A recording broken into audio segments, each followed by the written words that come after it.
దిగవల్లి వెంకట శివరావు, ఫిబ్రవరి 14, 1898 చరిత్ర పరిశోధకులు, రచయిత, న్యాయవాది, స్వాతంత్ర్య సమరయోధుడు. ఆయన అనేక చారిత్రికాంశాలను పరిశోధించి పుస్తకాలు రచించారు. దిగవల్లి వెంకట శివరావు గారు ఆంధ్రప్రదేశ్ రాష్ట్రంలోని తూర్పుగోదావరి జిల్లా కాకినాడలో ఫిబ్రవరి 14, 1898న నియోగి బ్రాహ్మణులైన వెంకటరత్నం, సూర్యమాణికాంబ దంపతులకు జన్మించారు. శివరావు గారు కాలికట్లో ఫస్టు ఫారం చదువుతూ ఉండగా వారి బావగారికి బదిలీ కావడం వల్ల ఫస్టు ఫారం బెంగళూరులో తిరిగి చదవటం ప్రారంభించారు. కానీ మళ్లీ బదిలీ అవటవల్ల 1910లో రాజమండ్రి వచ్చేసి అక్కడ మళ్లీ ఫస్టు ఫారం చేరి అక్కడ నుండి ఎస్.ఎస్.ఎల్.సి దాకా వీరేశలింగం పాఠశాలలో చదివారు. 1916లో మద్రాసు ప్రెసిడెన్సీలో కళాశాలలో ఇంటర్మీడియట్ బి.ఏ. 1918 నుండి 1920 తరువాత న్యాయ కళాశాలలో బి.ఎల్. 1920 నుండి 1922 మద్రాసులోనే పూర్తి చేసి 1922 నుండి విజయవాడలో ప్రముఖ న్యాయవాదిగా ప్రసిద్ధి చెందారు. వారు న్యాయశాస్త్ర చదువులో చేరేటప్పటికే గాంధీగారు నిరాకరణోద్యమం మొదలయ్యుండుట్యూ దేశ స్వాతంత్ర్య సాధన వారి మనస్సులో బలమైన ఆందోళన కలుగజేసినట్లును అతికష్టము మీద వారు న్యాయశాస్త్ర చదువు బి.ఎల్. పూర్తి చేయుట జరిగినట్లు వారు 1966లో తనకు జరిగిన సన్మాన సభలో చెప్పారు. ఆయన తల్లిగారు ద్రాక్షారామం వాస్తవ్యులు ఆలమూరు సూరయ్య గారి కుమార్తె. శివరావు గారి సతీమణి విశాఖపట్టణంకు వాస్తవ్యులు బుద్ధిరాజు మూర్తిరాజు గారి కుమార్తె కమల. శివరావు గారు వృత్తిరీత్యా 1922 నుండి విజయవాడలో ప్రఖ్యాత న్యాయవాది. అంతేకాక వారు చరిత్ర పరిశోధకుడుగా గ్రంథకర్తగా ప్రసిద్ధి. 1, 2, 3 గాంధేయవాది. గాంధీ ప్రవేశపెట్టిన అనేక సత్యాగ్రహ ఉద్యమాలలో వారి సేవ విశేషమైనది. 4 జైలుకు వెళ్లటానికి ఏ రోజు కారోజు సంసిద్ధులయ్యుండి కూడా బ్రిటిష్ ప్రభుత్వం చేసే అన్యాయములను ప్రజలకు కాంగ్రెస్సు కార్యకర్తలకు తెలిసేటట్టు ఉద్ధృతముగా అనేక రచనలు కాంగ్రెస్సు వాదిగాను, వ్యక్తిగతముగాను చేశారు. నిశితమైన న్యాయవాదిగా వృత్తి రీత్యా వారు ప్రముఖులైనప్పటికినీ వారు కేవలం వృత్తికే అంకితమై ధన సంపాదనే లక్ష్యం చేసుకోలేదు. విద్యార్థిగా చదువుకుంటున్న రోజుల నుంచే దేశ చరిత్ర, స్వతంత్ర ఉద్యమాలకు తోడ్పడుటకు దోహదం అయిన వారి ఉపాధ్యాయుల ప్రసంగాలు, రచనలు వారిపై ప్రభావం చూపటం వల్ల వారు వృత్తిలో ప్రవేశిస్తూనే ఆ కాలంనాటి కాంగ్రెస్సు రాజకీయాల్లో పాలుపంచుకుంటూ ఇంకో ప్రక్క ఏమాత్రం సమయం వృధా చేయకుండా వారు సాహిత్య కృషిలో మునిగి తేలుతూ ఉండేవారు. చరిత్రకు సంబంధించి ఇంకా వెలుగు చూడని క్రొత్త విషయాలు చదవాలి వ్రాయాలి అనేది ఆయనకు లక్ష్యంగా ఉండేది. అనేక పుస్తకాలు చదివి చారిత్రాత్మకమైన అనేక అపురూపమైన వ్యాసములు, పుస్తకములు వ్రాశారు. 5 వారు నీతి నిజాయితీకి మరో పేరు. 6 అవినీతి ఆటగోడుతనం సహించేవారు కాదు. కల్లాకపటం వారి దరిదాపుల్లోకి రావటానికి సాహసించేవి కావు. 1930 నుండి 1947 మధ్యకాలంలో గాంధీ గారి స్వాతంత్ర్యోద్యమం పిలుపులో వారు సాహిత్య, రాజకీయ, న్యాయవాద పరిజ్ఞానంతో చేసిన కృషి అపారం. ఉపన్యాసాలు ఇవ్వటం, ఉపన్యాసాలకి వెళ్లటం వారు అరుదుగా చేసేవారు. స్వాతంత్ర్య సమరయోధుడుగా ఎటువంటి గౌరవాలు సన్మానాలు స్వీకరించేవారు కాదు. తను వృత్తిరీత్యా న్యాయవాదినని, జైలుకు పోలేదని కారణాలు చెప్పి నిరాకరించేవారు. వినికిడి సామర్థ్యం కొంచెం తక్కువ కావటంతో 1965లోనే కోర్టుకు వెళ్లడం మానేశారు. అప్పటికి వారికి చాలా పెద్ద పెద్ద కేసులు విచారణకుండేవి. ఆత్మగౌరవం వారికి సంధిపడరాని విషయానికి కోర్టు మానేసినప్పటికీ వారి సలహా కోసం కక్షిదారులు వస్తూ ఉండేవారు. అలాగ వారు న్యాయ సలహాలు ఇస్తూ 1980 దాకా విజయవాడలోనే ఉండేవారు. వారి సతీమణి కమల 1978లో పరమదించారు. 1980లో 83 ఏండ్లు పైబడ్డ తరువారు శివరావు గారు హైదరాబాదులో వారి కుమార్ల వద్ద ఉండేవారు. వారు సాహిత్య కృషి మాత్రం మానకుండా జీవితాంతం చదువుతూ వ్రాస్తూ ఉండి చివరకు 95 పైబడిన తరువాత అక్టోబర్ 3, 1992న భోపాల్ నగరంలో A Narrative of the Campaign in India which terminated the war with Tipu Sultan in 1792 అనే పుస్తకం చదువుతూనే వారి కుమారుని వద్ద చివరి శ్వాస వదిలారు. వారి సాహిత్య కృషే వారి జీవిత చరిత్రలో చాలా పెద్ద పర్వం. వారు దాదాపుగా 40 పుస్తకాలు, 400 వ్యాసాలు వ్రాశారు. వారు వ్రాసిన వ్యాసాలు అనేక పత్రికల్లో ప్రకటితమయ్యేవి. అనేక చారిత్రక విషయములు ఎక్కడెక్కడ నుంచో త్రవ్వి బహువిధ కృషితో వాటిని తెలుగువారి కోసం సరళమైన తెలుగులో మంచి శైలిలో వెలుగులోకి తీసుకొచ్చారు. శివరావు గారు తన సమకాలికులు, మిత్రుల కంటే దీర్ఘకాలం జీవించారు. వారి జ్ఞాపక శక్తి అపారం. ఖచ్చితమైన తారీఖులు, పేర్లు, సంఖ్యలు వారికి కొట్టిన పిండి. వారి చేతివ్రేళ్ల మీద ఉండేవి. కట్టల కట్టలుగా వ్రాసుకునియన్న నోట్సుల్లోంచి ఏ విషయంపైన కావలసినా చాలా సునాయాసంగా బయటకు తీయగలిగేవారు. మొదటినుంచి పుస్తకం చదువుతున్నప్పుడే నోట్సు వ్రాసుకోవటం వారికి చిరకాలపు అలవాటు. ఆ విధంగా వారు చరిత్ర పరిశోధన చేసి వ్రాసిపెట్టుకున్న అనేక నోట్సుల కట్టలు చాలా విలువైన ఖజానా లాంటివి. చరిత్ర పరిశోధకులకు చాలా ఉపయోగపడగలవి ఇంకా ఉన్నాయి. వారి అముద్రిత గ్రంథములు, వ్యాసములు కూడా చాలా ఉన్నవి. ముఖ్యంగా కథలు గాథలు 5 మరియు 6 భాగములు చాలా విలువైనవి, వెంటనే ముద్రింపతగినవి. వారు చేసిన సాహిత్య కృషి వారి పుస్తకాలు వ్యాసాలు చెప్పగలవు. న్యాయవాది వృత్తి, సాహిత్య కృషి, స్వాతంత్ర్యోద్యమములో జైలుకి వెళ్లటం అనివార్యమైన స్థితిలో కూడా వారు వివిధ రకాలుగా చేసిన కృషి విశేషంగా చెప్పదగినవి. వాటిల్లో కొన్ని క్లుప్తంగా: ఆంధ్ర మద్రాసు ప్రావిన్సలపై విపులమైన సమాచారము. గాంధీగారి హయాంలో కాంగ్రెసు అధిష్టానానికి పంపించారు. స్వాతంత్ర్యోద్యమములో కాంగ్రెస్ కార్యకర్తలకు బోధపడేటట్లు కీలక రాజకీయ విషయములు, ప్రజాప్రభుత్వ విధానములు, బ్రిటిషవారు మన దేశంలో చేస్తున్న పక్షపాతపు పరిపాలన, వారు మన ప్రజలను, మన దేశ నిధులను ఏ విధంగా దోచుకుంటున్నది మొదలగు విషయముల గురించి అనేక కరపత్రములు వ్రాశారు. కాంగ్రెస్ జాతీయ నాయకుల వద్ద నుండి ఇంగ్లీషులో వచ్చిన కీలక సమాచార కార్యాచరణ విషయాలను తెలుగులోకి, ఆంధ్రప్రాంతపు కాంగ్రెస్సు నాయకులు తెలుగులో వ్రాసినది ఇంగ్లీషులోకి తర్జుమాలు. కృష్ణా జిల్లా కాంగ్రెస్ కార్యాచరణకు ఇన్ఛార్జ్ ఫర్ పబ్లిసిటీగా పనిచేశారు.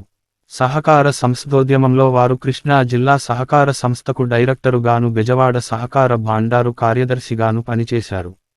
న్యాయవాదిగా వారి సేవలను కాంగ్రెస్ నాయకులకు డాక్టర్ ఘంటసాల సీతారామశర్మ, ఎన్. జి. రంగా, ఆచార్యరంగా గార్లకి వచ్చిన కేసులలో న్యాయవాదిగా వారి తరఫున పనిచేశారు. ఇండియన్ లీగ్ కమిషన్కు, కోసలా కమిషన్, కృష్ణా రివర్ కు తను వ్రాసిన మెమోరాండం సమర్పించారు. ప్రజాసేవ సంస్థల్లో, న్యాయాలయాలలో ఇబ్బంది ఎదుర్కొన్న సందర్భములలో అధికారులతో స్పందించి నివారణకు చర్యలు చేపట్టారు. కేవలం తన పుస్తకాలే కాకుండా గొప్ప పండితులైన వేలూరి శివరామ శాస్త్రి గారు, భావకవి బసవరాజు అప్పారావు గార్ల పుస్తకాలు ముద్రింపచేశారు. తన మిత్రులైన వారి కోరికపై వారి పుస్తకాల సవరణలకు సహాయపడ్డారు. ఆంధ్ర ప్రభుత్వము వారు వారి జ్ఞాపకాలను రికార్డు చేశారు. ఆ విధంగా వారు చేసిన కృషి వివరాలు వారి సాహిత్య కృషితో జతపరచటమైనది. Family history and diary of chronological events అని పేరుతో ఒక పెద్ద డైరీలో 1815 నుండి వారు తన సొంత విషయాలతో పాటుగా ఆ కాలంనాటి గోదావరి ప్రోవిన్సు, పిఠాపురం జమీందారీ ఎస్టేటు పరిసర ప్రాంతాలకు సంబంధించినవి కూడా వ్రాశారు. ఎందువలనంటే వారి పితామహులైన దిగవల్లి తిమ్మరాజుగారు ఆ కాలంలో రాజమండ్రి, కాకినాడ, పిఠాపురం, ఆనాటి రాజమండ్రి జిల్లా లో బ్రిటిష్ కంపెనీ ప్రభుత్వం వారి ఉన్నతోద్యోగి.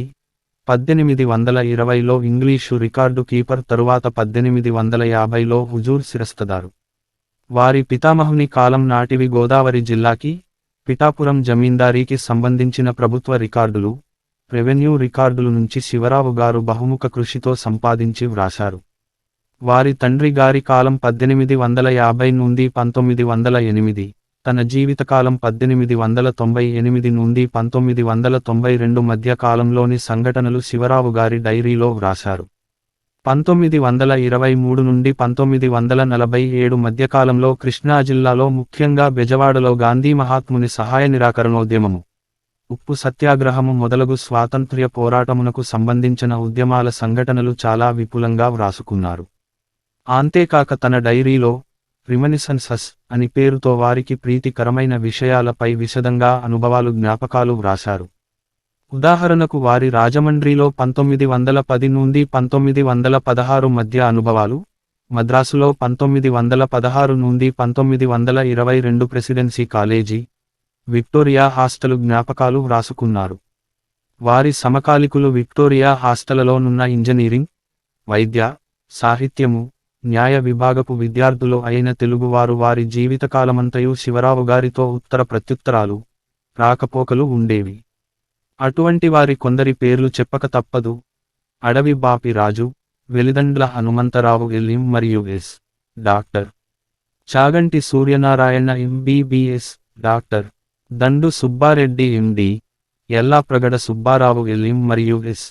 పిహెచ్డి యుఎస్ఏ గోవిందరాజుల వెంకట సుబ్బారావు డా Amancharla Seshachalapathi Rao K L Rao Kanuri Lakshmanarao MSc PhD కేంద్ర మంత్రిగా చేశారు. టి ఎస్ అవినాశలింగం మద్రాసు రాష్ట్ర మంత్రిగా చేశారు. ఎం భక్త వత్సలం మద్రాసు రాష్ట్ర ముఖ్యమంత్రిగా చేశారు. కోకా సుబ్బారావు భారత ప్రధాన న్యాయమూర్తిగా చేశారు. పోతాప్రగడ శ్రీరామారావు తణుకులో న్యాయవాదిగా చేశారు. వంశ చరిత్ర పుట్టుపూర్వోత్తరాలు దిగవల్లి అనే గ్రామం కృష్ణా జిల్లాలో నూజివీడు తాలూకాలోనున్నది. శివరావు గారి పితామహుడు దిగవల్లి తిమ్మరాజు గారి పూర్వులు దిగవల్లి దగ్గర కొయ్యూరు గ్రామంలో ఉండి బొమ్మలూరు రమణక్కపేటలో భూములు కలిగినవారు. వారి వంశీయులు సంప్రతీకరణాలు అంటే చుట్టుప్రక్కల గ్రామకరణ సమూహమునకు పెద్ద కరణంగా మిరాస్మి అనే హక్కు కలిగి గ్రామంలో జరిగే కార్యకలాపై లావజ్మల్ అనబడే ఫీజు వసూలు చేసుకునే హక్కు గల కరణాలు. తిమ్మారాజు గారి జీవిత కాలం 1794 నుండి 1856. వారు చిన్ననాటనే 1807 సంవత్సర ప్రాంతంలో కొయ్యూరు గ్రామం వదిలి ఏలూరులో కొంతకాలం ఉండి ఇంగ్లీషు, పార్సీ భాషలు చదువుకుని అక్కడ నుండి ఉద్యోగాన్వేషణలో రాజమండ్రికి చేరి ఇంగ్లీషు వారి ఈస్ట్ ఇండియా కంపెనీ ప్రభుత్వంలో మొట్టమొదలుగా 1811లో రాజమండ్రి డిస్ట్రిక్టు కోర్టులో ఇంగ్లీషు రికార్డు కీపర్ కు అసిస్టెంటుగా ప్రవేశించి తరువాత 1820లో కాకినాడలో కలెక్టరు కార్యాలయంలో ఇంగ్లీషు రికార్డు కీపర్గా చేశారు. ఆ తరువాత పిఠాపురంలో శిరస్తదారుగా నియమింపబడ్డారు. వారికి కలెక్టరు రాబర్టసన్ గారు 1922లో నివాసగృహ నిమిత్తము 8640 చదరపు గజముల స్థలమును కాకినాడలో రాబర్టసన్ పేటలో ఇచ్చినట్లు గోదావరి జిల్లా రికార్డులలో ఉంది. ఆ స్థలములో తిమ్మారాజుగారు 2 మండువాల పెద్ద ఇంటిని నిర్మించుకున్నారు. తిమ్మరాజుగారు 1828లో కాకినాడలో శ్రీ భీమేశ్వరాలయ గోపురం, 1931లో ఆ గుడి పూర్తిగా కట్టించినట్టుగా ఆ గుడిలోని శిలాశాసనం వల్ల తెలుస్తున్నది. 1850లో తిమ్మరాజు గారు కంపెనీ ప్రభుత్వంలో హుజూర్ శిరస్తాదారుగా నెలకి ₹250 జీతంపై పనిచేస్తున్నారు. వారు చేసిన పెద్ద ఉద్యోగాల కారణంగా రాజమండ్రి జిల్లా, తదుపరి గోదావరి జిల్లా లో ప్రభుత్వపు రికార్డులలో తిమ్మరాజుగారిని గూర్చిన రికార్డు ఉంది. పిఠాపురం జమీందారైన రావుసూర్యారావు గారు 1850లో చనిపోగా తిమ్మరాజుగారిని కంపెనీ ప్రభుత్వం వారు పిఠాపురం సంస్థానంకి కోర్ట్ ఆఫ్ వార్డ్స్ మేనేజరుగా నియమించారు. ఆ విధంగా వారు 1850లో 2 ఉద్యోగాలు నిర్వహించారు. 1834లో వారు జొన్నలగడ్డ కొండయ్య కొత్తపల్లి అమల్దార్ల అన్యాక్రాంత లావాదేవీల వ్యవహారంలో తిమ్మరాజు గారు విచారణ జరిపి కలెక్టరుకు పంపిన రిపోర్టు అప్పటి రాజమండ్రి జిల్లా, గోదావరి జిల్లా రికార్డులో చేర్చబడి ఉన్నది. 7. ధవళేశ్వరం ఆనకట్ట కట్టే రోజుల్లో తిమ్మరాజు గారి పనిలో లోపం కలిగనదని ఆనకట్ట నిర్మాణ కమిషనర్ వారికి ఒక అన్నా జుల్మానా విధించగా తిమ్మారాజు గారి అపీలుపై జిల్లా కలెక్టరు విచారణ జరిపించి వారు నిజాయతీపరులని తెలుసుకుని జుల్మానా రద్దు చేసినట్లుగా జిల్లా రికార్డులో ఉన్న సంగతి శివరావు గారు బయటకు తీసి వారి కథలు గాథలు పుస్తకంలో వ్రాశారు. 8. తిమ్మరాజుగారి పనిచేసిన పదవులు కీలకమగుట వల్ల గోదావరి జిల్లా రికార్డులలో వారి ద్వారా జరిగిన ప్రభుత్వ వ్యవహారాలలో వారి గురించి ప్రత్యక్షాధారాలు కనబడతాయని శివరావు గారు చరిత్ర పరిశోధనా దృష్టితో రికార్డులన్నీ వెదకి వారి తాతగారికి సంబంధించిన అనేక సంఘటనలు సేకరించి వారి దైనిక చర్యలు, వారి కాలం నాటి విషయాలెన్నో డైరీలో వ్రాశారు. తిమ్మరాజుగారు 1856లో మరణించారు. తిమ్మరాజుగారు 1811 ఉద్యోగంలో చేరేనాటికి కాకినాడ, రాజమండ్రి, మొగలుతుర్రు డివిజన్సు కలిపి మచిలీపట్నం కలెక్టరు క్రింద ఉండేవి. గోదావరి జిల్లా అనేది లేదు. 1820లో రాజమండ్రి జిల్లా అనేది వచ్చింది. ఆ జిల్లా కలెక్టరు ప్రధాన కార్యాలయాలు కాకినాడలోనుండేవి. ఆ సంవత్సరం నుండే వారిని జిల్లా కలెక్టరు కార్యాలయంలో ఇంగ్లీషు రికార్డు కీపరుగా నియమించారు. దిగవల్లి తిమ్మరాజు గారి పెద్ద కుమారుడు వెంకట శివరావు గారు 1829 నుండి 1890 మన శివరావు గారికి పెదతండ్రి. వారు పిఠాపురం దివాన్గా చేశారు. రెండవ కుమారుడు వెంకటరత్నం గారు 1850 నుండి 1908 మన శివరావు గారి తండ్రి. వారు తహసీల్దార్గా గోదావరి జిల్లాలో అనేక చోట్ల పనిచేసి కొవ్వూరిలో సబ్ మేజిస్ట్రేటుగా 1905లో రిటైర్ అయినారు. వారి రెండవ భార్య సంతానం మన శివరావు గారు, వారి అక్కగారు సీతాబాయమ్మ గారు, బొడ్డపాటి పూర్ణయ్య గారి భార్య. శివరావు గారి తండ్రి మొదటి భార్య సంతానం ఒక కుమారుడు 2 కుమార్తెలు. శివరావు గారు ఫిబ్రవరి 14, 1898 తేదీన కాకినాడలో వారి స్వగృహమందు జన్మించారు. తండ్రి గారు తన ఆదాయమునకు మించిన ఖర్చులతో అనేక సంతర్పణలు, సమారాధనలు, దేవకళ్యాణాలు, దాన ధర్మాలు, బ్రాహ్మణ సత్కరణలతో క్రమక్రమంగా ఆస్తినంత తాకట్టు పెట్టి అప్పుల పాలై 1908లో పరమదించారు. అప్పటికి శివరావు గారు 10 ఏండ్ల ప్రాయం. అప్పటిదాకా శివరావు గారికి విద్యాభ్యాసమే లేదు. శివరావు గారి సవతి అన్నగారు వీరి కన్నా 25 ఏండ్లు పెద్ద. వారు వియ్యూరు జమీందారుకు 1918 నుండి 1922 మధ్య దివాన్గా చేశారు. కాని దురదృష్టవశాత్తు అన్నగారికి తమ్ముడైన శివరావు గారి మీద అప్పట్లో దయ కలుగలేదు. అందువల్ల ఏడాది క్రితమే పెళ్లి అయిన అక్కగారి పెనిమిటి క్యాలికట్లో టెలిగ్రాఫీ మాస్టరుగా నున్న బొడ్డపాటి పూర్ణయ్య గారు శివరావు గారిని వారి తల్లిని ఆదరించి క్యాలికట్, కేరళ రాష్ట్రం తీసుకుని వెళ్లారు. సాహిత్య కృషి వృత్తి రీత్యా శివరావు గారు న్యాయవాదైన వారు సాహిత్యాభిలాషి. వారి జీవితం సాహిత్య కృషికే అంకితం. శివరావు గారి సాహిత్యాభిరుచి చిన్నానాటి నుండే. 14 ఏండ్ల ప్రాయంలో 2వ ఫారంలో చదువుతుండగా 1912లో వీరేశలింగం గారి సతీమణి గారి స్మారకోత్సవం శివరావు గారి ప్రార్థన భక్తచింతామణి పద్యాలు తోటి ప్రారంభం అయింది. అప్పట్నుండి రాజమహేంద్రవరంలో సారస్వత సభలలో బాలుడైన శివరావు గారు చదవే భక్తచింతామణి పద్యాల ప్రార్థనతో ప్రారంభించటం పరిపాటి. వారు 3వ ఫారం చదువుతున్నప్పుడు చిలకమర్తివారి రామచంద్ర విజయమును పూర్తిగా వ్రాసినందుకు వారి క్లాస్ మాస్టారు భక్తచింతామణి 3వ సంకలనం పుస్తకమును బహుకరించారు. 6 ఏళ్ల తరువాత 1919లో భక్తచింతామణి రచించిన వడ్డాది సుబ్బారాయుడుగారే స్వయంగా వారి చేతి దస్కత్తుతో భక్తచితామణి 8వ సంకలనమును శివరావు గారికి బహుకరించారు. 1913లో ఆంధ్రభాషాభివర్ధిని చిలకమర్తి వారు స్థాపించిన సారస్వత సభలో సభ్యులుగా చేరారు.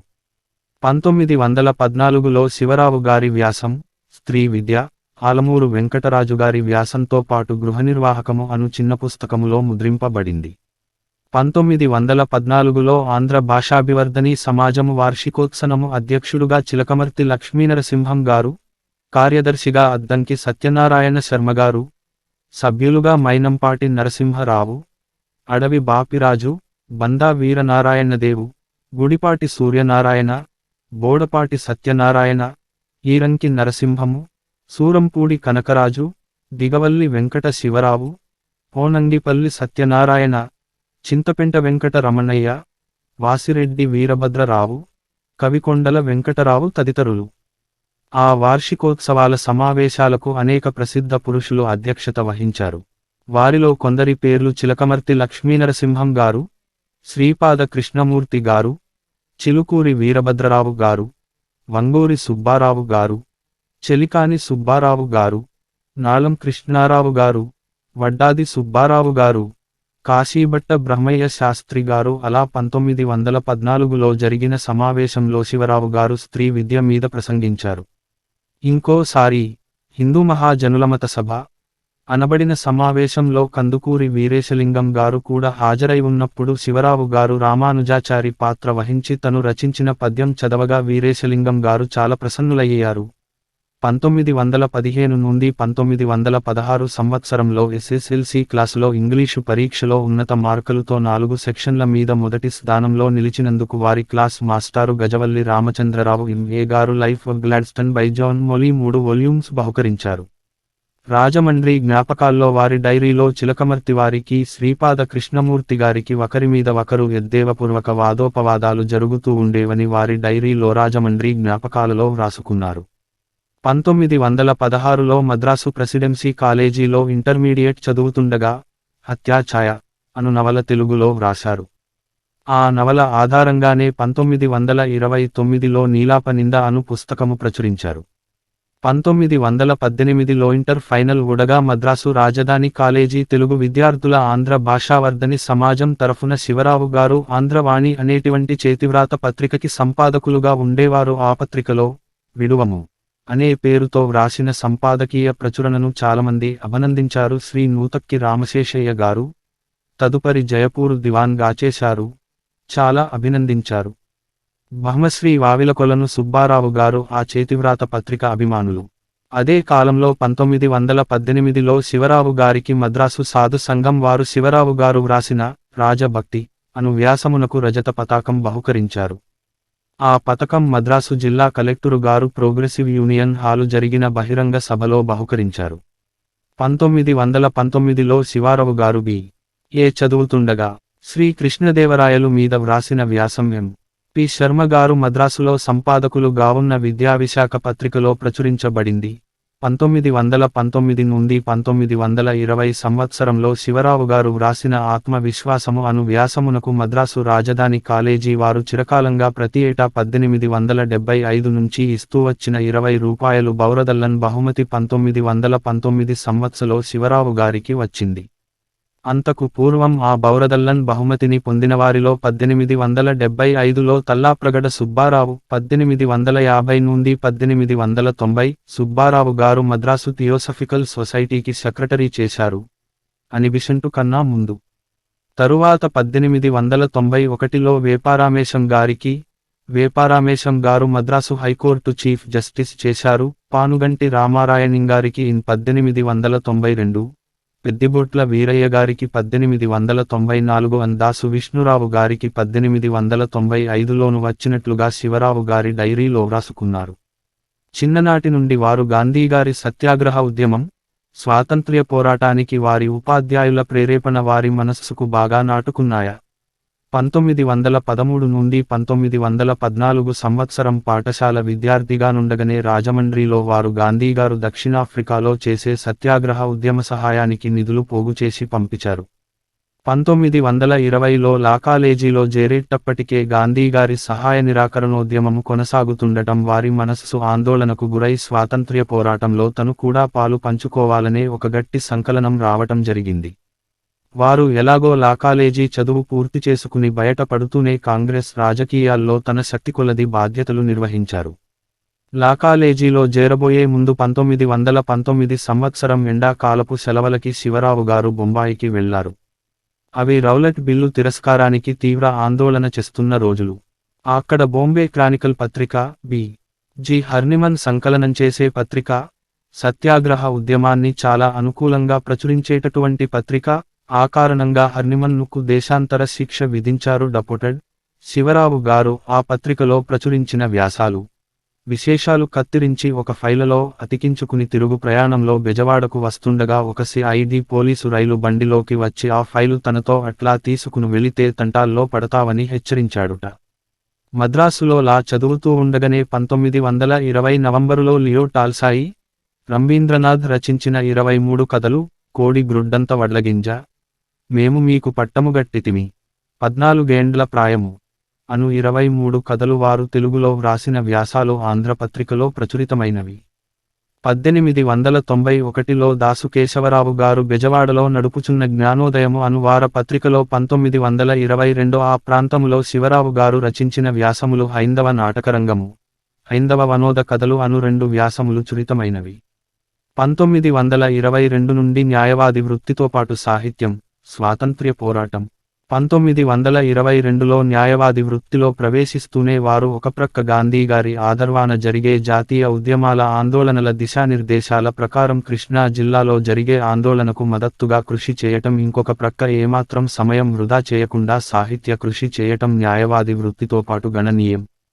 వారు చేసిన సాహిత్య కృషి ప్రశంసనీయము. బెజవాడలో నున్న రామమోహన లైబ్రరీలో నున్న చరిత్ర సాహిత్య మీద ఉన్న అనేక పుస్తకాలు చదవటమే కాక మద్రాసులోని కొన్నెమరా లైబ్రరీ నుండి తనకు కావలసిన పుస్తకాలు ఇంటికి తెప్పించుకునే ఏర్పాటు రామమోహన లైబ్రరీ వారి ద్వారా చాలా సంవత్సరాలుగా శివరావు గారికి ఉండేది.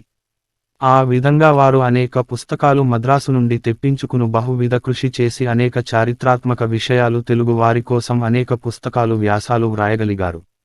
1922 BL ఆఖరి సంవత్సరంలో ఉండగానే ఆంధ్రుల సాంస్కృతిక చరిత్ర అనే వారి వ్యాసం బొంబాయిలోని తెలుగు సమాచార్ అనే పత్రికలో ప్రచురితమైనది. పట్టాపుచ్చుకుని 1922 జూన్లో బెజవాడలో న్యాయవాది వృత్తిలో ప్రవేశించిన తరువాత శ్రీ కురుగంటి సీతారామయ్య గారు M.A. వర్స్ హీడ్ మాస్టర్ నడుపుచున్న విద్యార్థి అను పత్రికలో శివరావు గారి వ్యాసములు 1. భారతీయుల లలిత కళలు, 2. జాతీయ విద్య ప్రచురితమైనవి. 1923 నుండి 24లో చిన్న కథలు, మన దారిదిరము, తెల్మా, నార్వే దేశపు నవలాధార కథ, అను వ్యాసములు శ్రీ దుగ్గిరాల రాఘవచంద్రయ్య గారు బెజవాడ నుండి ప్రచురించే స్వరాజ్య పత్రికలో ప్రచురించబడినవి.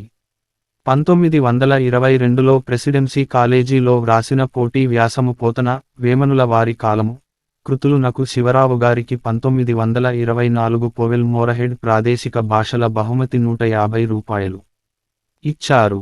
ఈ వ్యాసమునే ఆధారంగా చేసుకుని 1924లో పోతన వేమనలయుగము అనే పుస్తకమును ప్రచురించారు. ఆ పుస్తకము వావిలకొలను సూరయ్య గారు, కొడాలి ఆంజనేయులు గారు నడిపేటటువంటి శారదా భాండారు ప్రెస్సులో ముద్రితమైనది. 1923లో కాకినాడ కాంగ్రెస్సు సదస్సుకు శివరావరు గారు కూడా వాలంటరీ బాధ్యతలో వెళ్లారు. ఆగస్టు 1922 టంగుటూరు ప్రకాశం గారు ఉత్తరం వ్రాసి వారి స్వరాజ్య పత్రికకు స్పెషల్ కరెస్పాండెంటుగా ఉండమని వ్రాశారు. అందుకు అంగీకరించిన శివరావు గారు 1922 కాకినాడ కాంగ్రెస్సుకు వచ్చిన దుగ్గిరాల గోపాలకృష్ణయ్య గారిని ఇంటర్వ్యూ చేసి స్వరాజ్యకి పంపిన రిపోర్టు ప్రచురితమైనది. 1925లో వేలూరి సత్యనారాయణ గారి పుస్తకం బౌద్ధ మహాయుగంలో శివరావు గారి సాహిత్య కృషిని గూర్చి చెప్పారు. అదే సంవత్సరంలో కాశీనాథుని నాగేశ్వరరావు గారు సింగరాజు వెంకట సుబ్బారావు గారింట్లో ఉండగా డా ఘంటసాల సీతారామ శర్మగారు శివరావు గారికి మొదటిసారిగా కాశీనాథుని నాగేశ్వరరావు గారిని పరిచయం చేయగా వారు శివరావు గారిని తమ భారతి మాస పత్రికకు వ్యాసాలు వ్రాస్తూ ఉండమని అప్పట్నుంచి భారతిని శివరావు గారికి కాంప్లిమెంటరీగా పంపించే ఏర్పాటు కూడా చేశారు. రాజమండ్రిలోని హితకారణి స్కూలుకు పూర్వ విద్యార్థుల సంఘం కోరికపై 1925 వార్షికోత్సవంకు శివరావు గారు అధ్యక్షత వహించారు. అయ్యదేవర కాళేశ్వరరావు గారి ప్రేరేపణపై శివరావు గారు 1927లో దక్షిణాఫ్రికా అనే పుస్తకం ప్రచురించారు. ఆ పుస్తకమును మహాత్మా గాంధీ గారికి అంకితమివ్వడానికి గాంధీ గారి అనుమతి కోరుతూ వ్రాయగా గాంధీ గారు శివరావు గారికి స్వయంగా చేతో జవాబు వ్రాసిన పోస్టు కార్డులో వ్రాసిన వాక్యాలు ఈ క్రింద ఇవ్వబడినవి. శివరావు గారి సాహిత్య, రాజకీయ రంగాలలో అభిరుచి కలగడానికి విద్యార్థి దశ నుండే వారి అధ్యాపకుల బోధనలు, గొప్ప పుస్తకాలు వారి జాతీయ భావాలను చిగుర్చి స్వతంత్ర పోరాటానికి దోహదం చేశాయి. 1920లో వారు లా కాలేజీలో చేరిన సంవత్సరం గాంధీగారి సహాయ నిరాకరణోద్యమం అప్పటికే జోరుగా సాగుతున్న రోజులు వారి మనసు కలవరపరచసాగింది. న్యాయవాది చదువు దైవాధీనంగా పూర్తి చేసుకుని బయటపడుతూనే స్వతంత్ర పోరాట సమరాటం అనేక విధాలుగా తన పాలు పంచారు. 1966లో వారి సన్మాన సభలో మాట్లాడుతూ ఇట్లా చెప్పారు: I read Savarkar's War of Independence in 1929 and had no sleep for 3 nights. ఆ విధంగా అనేక సందర్భాలలో వారి మనస్సు మీద స్వతంత్ర పోరాటానికి ప్రేరణ కలిగింది. 1927 డిసెంబరు 2న బ్రహ్మశ్రీ వేదం వెంకట రామశాస్త్రి గారు అప్పటికి బెజవాడలో నున్న ఆంధ్ర విశ్వవిద్యాలయ కాన్వొకేషనుకు వచ్చియుండగా బెజవాడ మున్సిపల్ కౌన్సిల్ వారు శాస్త్రి గారిని సన్మానించటానిక సభ ఏర్పాటు చేసి శివరావు గారిచే వ్రాయించిన సన్మాన పత్రం శాస్త్రి గారికి ఇచ్చారు. 1929లో కోఆపరేటివ్ సొసైటీ న్యూస్ అను పత్రికలో శివరావు గారు భారతదేశ దారిద్ర్యము అను వ్యాసము వ్రాశారు. ఆ వ్యాసమును ఆధారము చేసే నిరభాగ్య భారతము అను వ్యాసము కృష్ణా పత్రికలో ప్రచురించారు. 1930లో పశ్చిమ కృష్ణా జిల్లా న్యూస్ వారు శివరావు గారు రచించిన అనేక చిన్న పుస్తకములను ప్రచురించారు. పశ్చిమ కృష్ణా జిల్లా మహాసంఘం వారు రాజకీయ పరిజ్ఞానము అను పేరుతో చాలా చిన్న పుస్తకములను ప్రచురించారు. వాటిలో శివరావు గారు వ్రాసినవి 6 పుస్తకములు ప్రచురించారు. ఆంధ్ర గ్రంథాలయం వారు ముద్రించారు. అందులో మొదటిది సత్యాగ్రహ చరిత్ర, మార్చి 12, 1930 తేదీనాడు వెలువడింది. రెండవది నిర్భాగ్య భారతము, ఏప్రిల్ 6, 1930 నాడు వెలువడింది. అలాగ మిగతా 4 దరిద్ర నారాయణీయము, సత్యాగ్రహ భూమి, సత్యాగ్రహ విజయము, పంచాజ్ఞాయుగము ఒకదాని తరువాత ఒకటిగా వెలువడ్డాయి. ఈ రాజకీయ పరిజ్ఞానము అను ప్రచురణలను బ్రిటిష్ ప్రభుత్వము వారు 1933 నవంబరులో నిషేధించారు.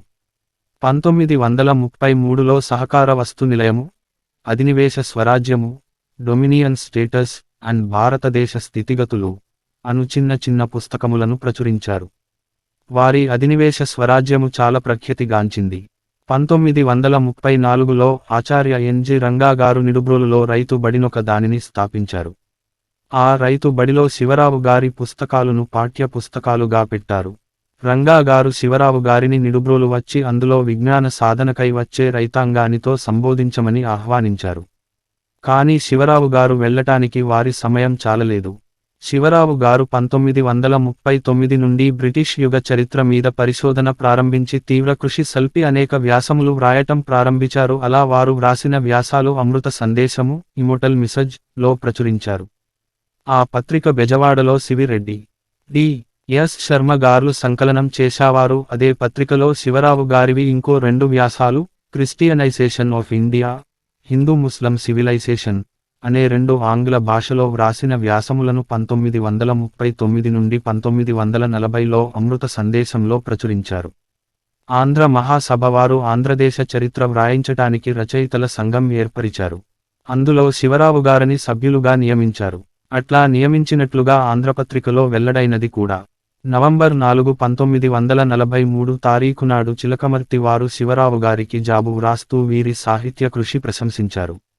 ఏప్రిల్ 13, 1945 తేదీన శ్రీ ప్రణవానంద వారు శివరావు గారికి స్వయముగా గాయత్రీ మంత్రార్థ వివరము తెలియపరిచారు.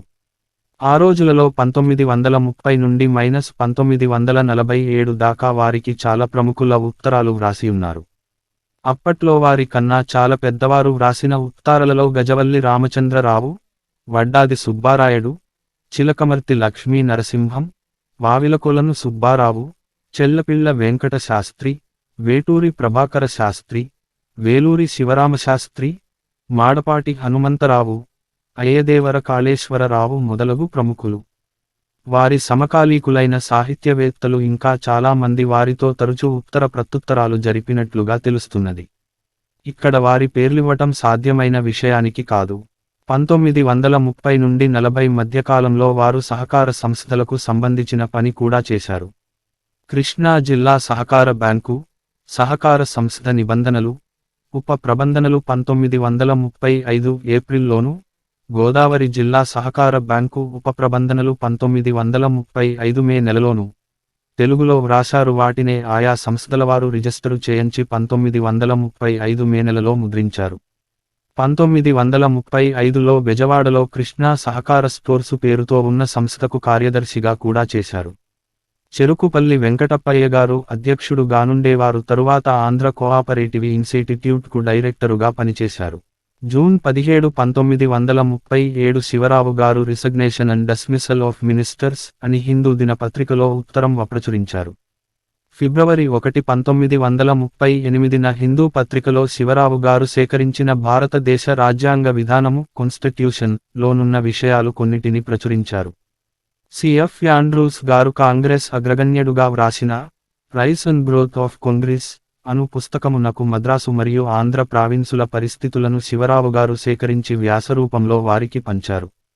యాండ్రూస్ గారు మే 23, 1939 శివరావు గారికి కృతజ్ఞతాపూర్వకమైన లేఖ వ్రాశారు. ఆగస్టు 9, 1942 తేదీన క్విట్ ఇండియా ఆందోళన ప్రారంభించినట్లుగా కాంగ్రెస్ అగ్రనాయకులు ఉద్ఘోషించగానే గాంధీ గారిని అరెస్టు చేసిన కొన్ని నిమిషములో ఆంధ్రలో ప్రొవిన్సియల్ కాంగ్రెస్ వారు క్విట్ ఇండియా ఉద్యమం ప్రారంభించటానికి ఆంధ్ర కాంగ్రెస్ నాయకుడైన కళా వెంకట్రావు గారి జూలై 29, 1942 తేదీన ప్రకటన కరపత్రం సరళమైన తెలుగులో రేడియోలో ప్రసార నిమిత్తము వ్రాసిపెట్టమని నూకల వీరరాఘవయ్య గారు, వారి మరో పేరు శ్రీమతే శివరావు గారి దగ్గరకు రాగా శివరావు గారు తెలుగులో వ్రాసిన పత్రం ముద్రించి యావద్ధాంధ్ర దేశం పంచపెట్టటం క్విట్ ఇండియా ఆందోళనలో జరిగిన విషయాలు. శివరావు గారు ఆంధ్రీకరించిన ఆ ప్రకటన పత్రం ఆనాటి కాంగ్రెస్ కార్యకర్తలో చాలా ప్రఖ్యాతిగాంచింది. 1946లో మద్రాసు నుండి ప్రచురితమయ్యే న్యూ టైమ్స్ అనే పత్రికలో సంపాదకుడు ఎం తిరుమలరావు సంపాదకుని మాటల్లో టంగుటూరి ప్రకాశంగారి జీవిత చరిత్రని విషమంగా వ్యాఖ్యానించి వ్రాశారు. దానికి స్పందనముగా శివరావు గారు ఆగస్టు 12, 1946 తేదీన ఆ పత్రిక సంపాదకునికి బహిరంగ లేఖ ఘాటుగా స్టాప్ దిస్ డిస్గ్రేస్ఫుల్ విలఫికేషన్ ఆఫ్ ప్రకాశం అని వ్రాసి పంపించారు.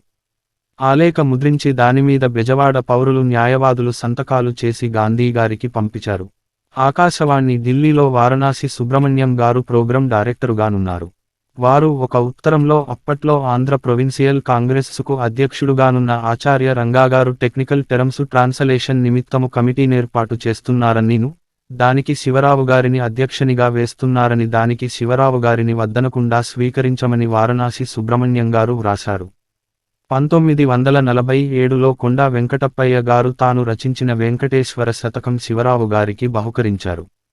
అదే సంవత్సరంలో బెజవాడ మునిసిపాలిటీ ఎన్నికలు జరిగినవి. అధ్యక్ష పదవికి డా ఘంటసాల సీతారామశర్మ గారు పోటీ చేయ నిశ్చయించగా, వారికి ఎన్నికలు మానిఫెస్టో శివరావు గారు తయారు చేశారు.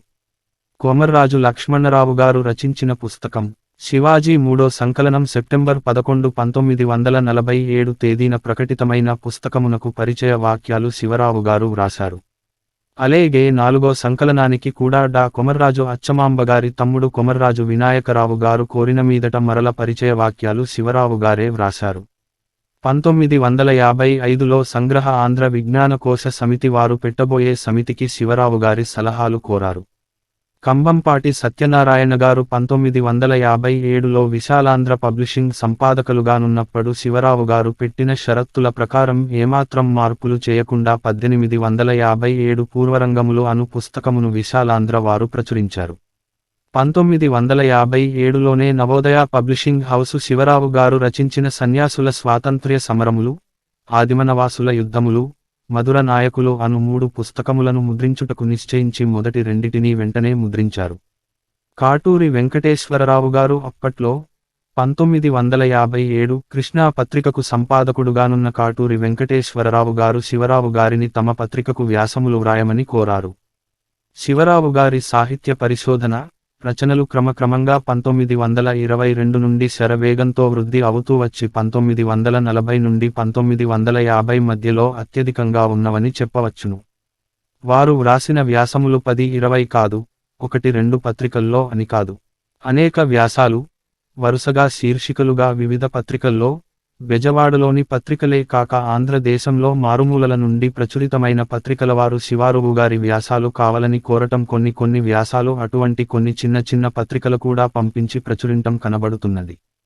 ఉదాహరణకు జ్ఞానోదయము, ప్రజామిత్ర, కొరడ, అమృత సందేశము, సమదర్శిని, గ్రంథాలయ సర్వస్వము, వసుమతి, ప్రభాతము, మాతృభూమి, గ్రామోద్యోగి, సహకారమిత్ర సమదర్శిని, విజయవాణి, జామీను రైతు, ఆంధ్రలా జర్నల్, సమాలోచన ఇత్యాదులు. ఇంకా మద్రాసు నుండి, ఆ తరువాత బెజవాడ నుండి, ఇంకా తరువాత హైదరాబాదు నుండి క్రమక్రమంగా వచ్చిన అనేకం రోజువారీ, వీక్లీ, పక్ష మాస పత్రికలు శివరావు గారి వ్యాసాలు ప్రచురించని పత్రికంటూ లేదనటం అతిశయోక్తి గదేమో. వారి వ్యాసాల సూచీ చివరలో పత్రికవారీ, సంవత్సరం వారీగా సాధ్యమైనంతవరకు తయారు చేసి చివరలో జతపరచడమైనది. శివరావు గారి వద్ద కల అరుదైన పత్రికల ప్రచురణ ప్రతులు, పుస్తకాలు. మన మణిమాక్యాలు అని 1993 ఫిబ్రవరి 15 నాటి ఆంధ్రప్రభ సచిత్రవార పత్రికలో డాక్టరు అక్కిరాజు రమాపతిరావు గారు రచించిన వ్యాసములో దిగవల్లి వెంకట శివరావు గారి వద్ద ఎన్నేనో అపురూపమైన అరుదైన, అలభ్యైన పత్రికల ప్రచురణలు, పుస్తకాలు ఉండేవని వ్రాశారు. 1871లో ప్రారంభించబడిన ఆంధ్ర భాషా సంజీవని, 1872లో బందరు నుండి ప్రచురించబడే పురుషార్థ ప్రదాయని, పురాతన కృష్ణాపత్రిక ప్రచురితమైన వ్యాసముల ప్రతులు, 18 నుండి 19వ శతాబ్ద ప్రచురితమైన కొన్ని అలభ్యమైన పుస్తకములు, 1833లో ప్రచురించబడ్డ ఏనుగుల వీరస్వామయ్య గారి కాశీయాత్ర చరిత్ర, మొదటి సంకలనము, 1862లో ప్రచురించబడ్డ నీన నరసింహ గారి హితసూచని పుస్తకము మొదలగు కొన్ని ఉదాహరణంగా చెప్పడమైనది. వారు ఏ విషయమునైనా వ్రాసారంటే మూలాధారము లేకుండా ఉండదు. 9 అలనాటి విశేషాలు కలిగిన వారి చేతి వ్రాతప్రతులు. వారివి అప్రచురిత గ్రంథములు, అప్రచురిత వ్యాసములు కాకుండా ఎన్నో అలనాటి సంగతులు కలిగిన విశేష ప్రతులు. 1 నా జ్ఞాపకాలు, 2 నా జ్ఞాపకాలు, అభిప్రాయాలు, 3 18 నుండి 19 శతాబ్దపు ఆంధ్ర ప్రముఖులు, 4 క్రొనలాజికల్ నోట్స్ మొదలగునవి. వారి జావకాలు నోట్సుల నుండి కొందరు విశేష ప్రముఖులు గురించి వ్రాసిన విశేషాలు తీసి తెలుగు వికీపీడియాలో విడివిగా వ్యాసాలు వ్రాయతగినవి. అందులో ఒకరిద్దరు పేర్లు ఉదహరించక తప్పదు. ధర్మానంద సరస్వతి, ధర్మేంద్ర సత్యార్థి మొదలగు వారు. దిగవల్లి, చెల్లపిల్ల వారి సమకాలీక వ్యాసాలు. అనేక వ్యాసములు శివరావు గారివి, చెల్లపిల్ల వెంకటశాస్త్రి గారివి కృష్ణాపత్రికలోనూ, ఆంధ్రపత్రికలోనూ వరుసగా ప్రచురింపడినవి.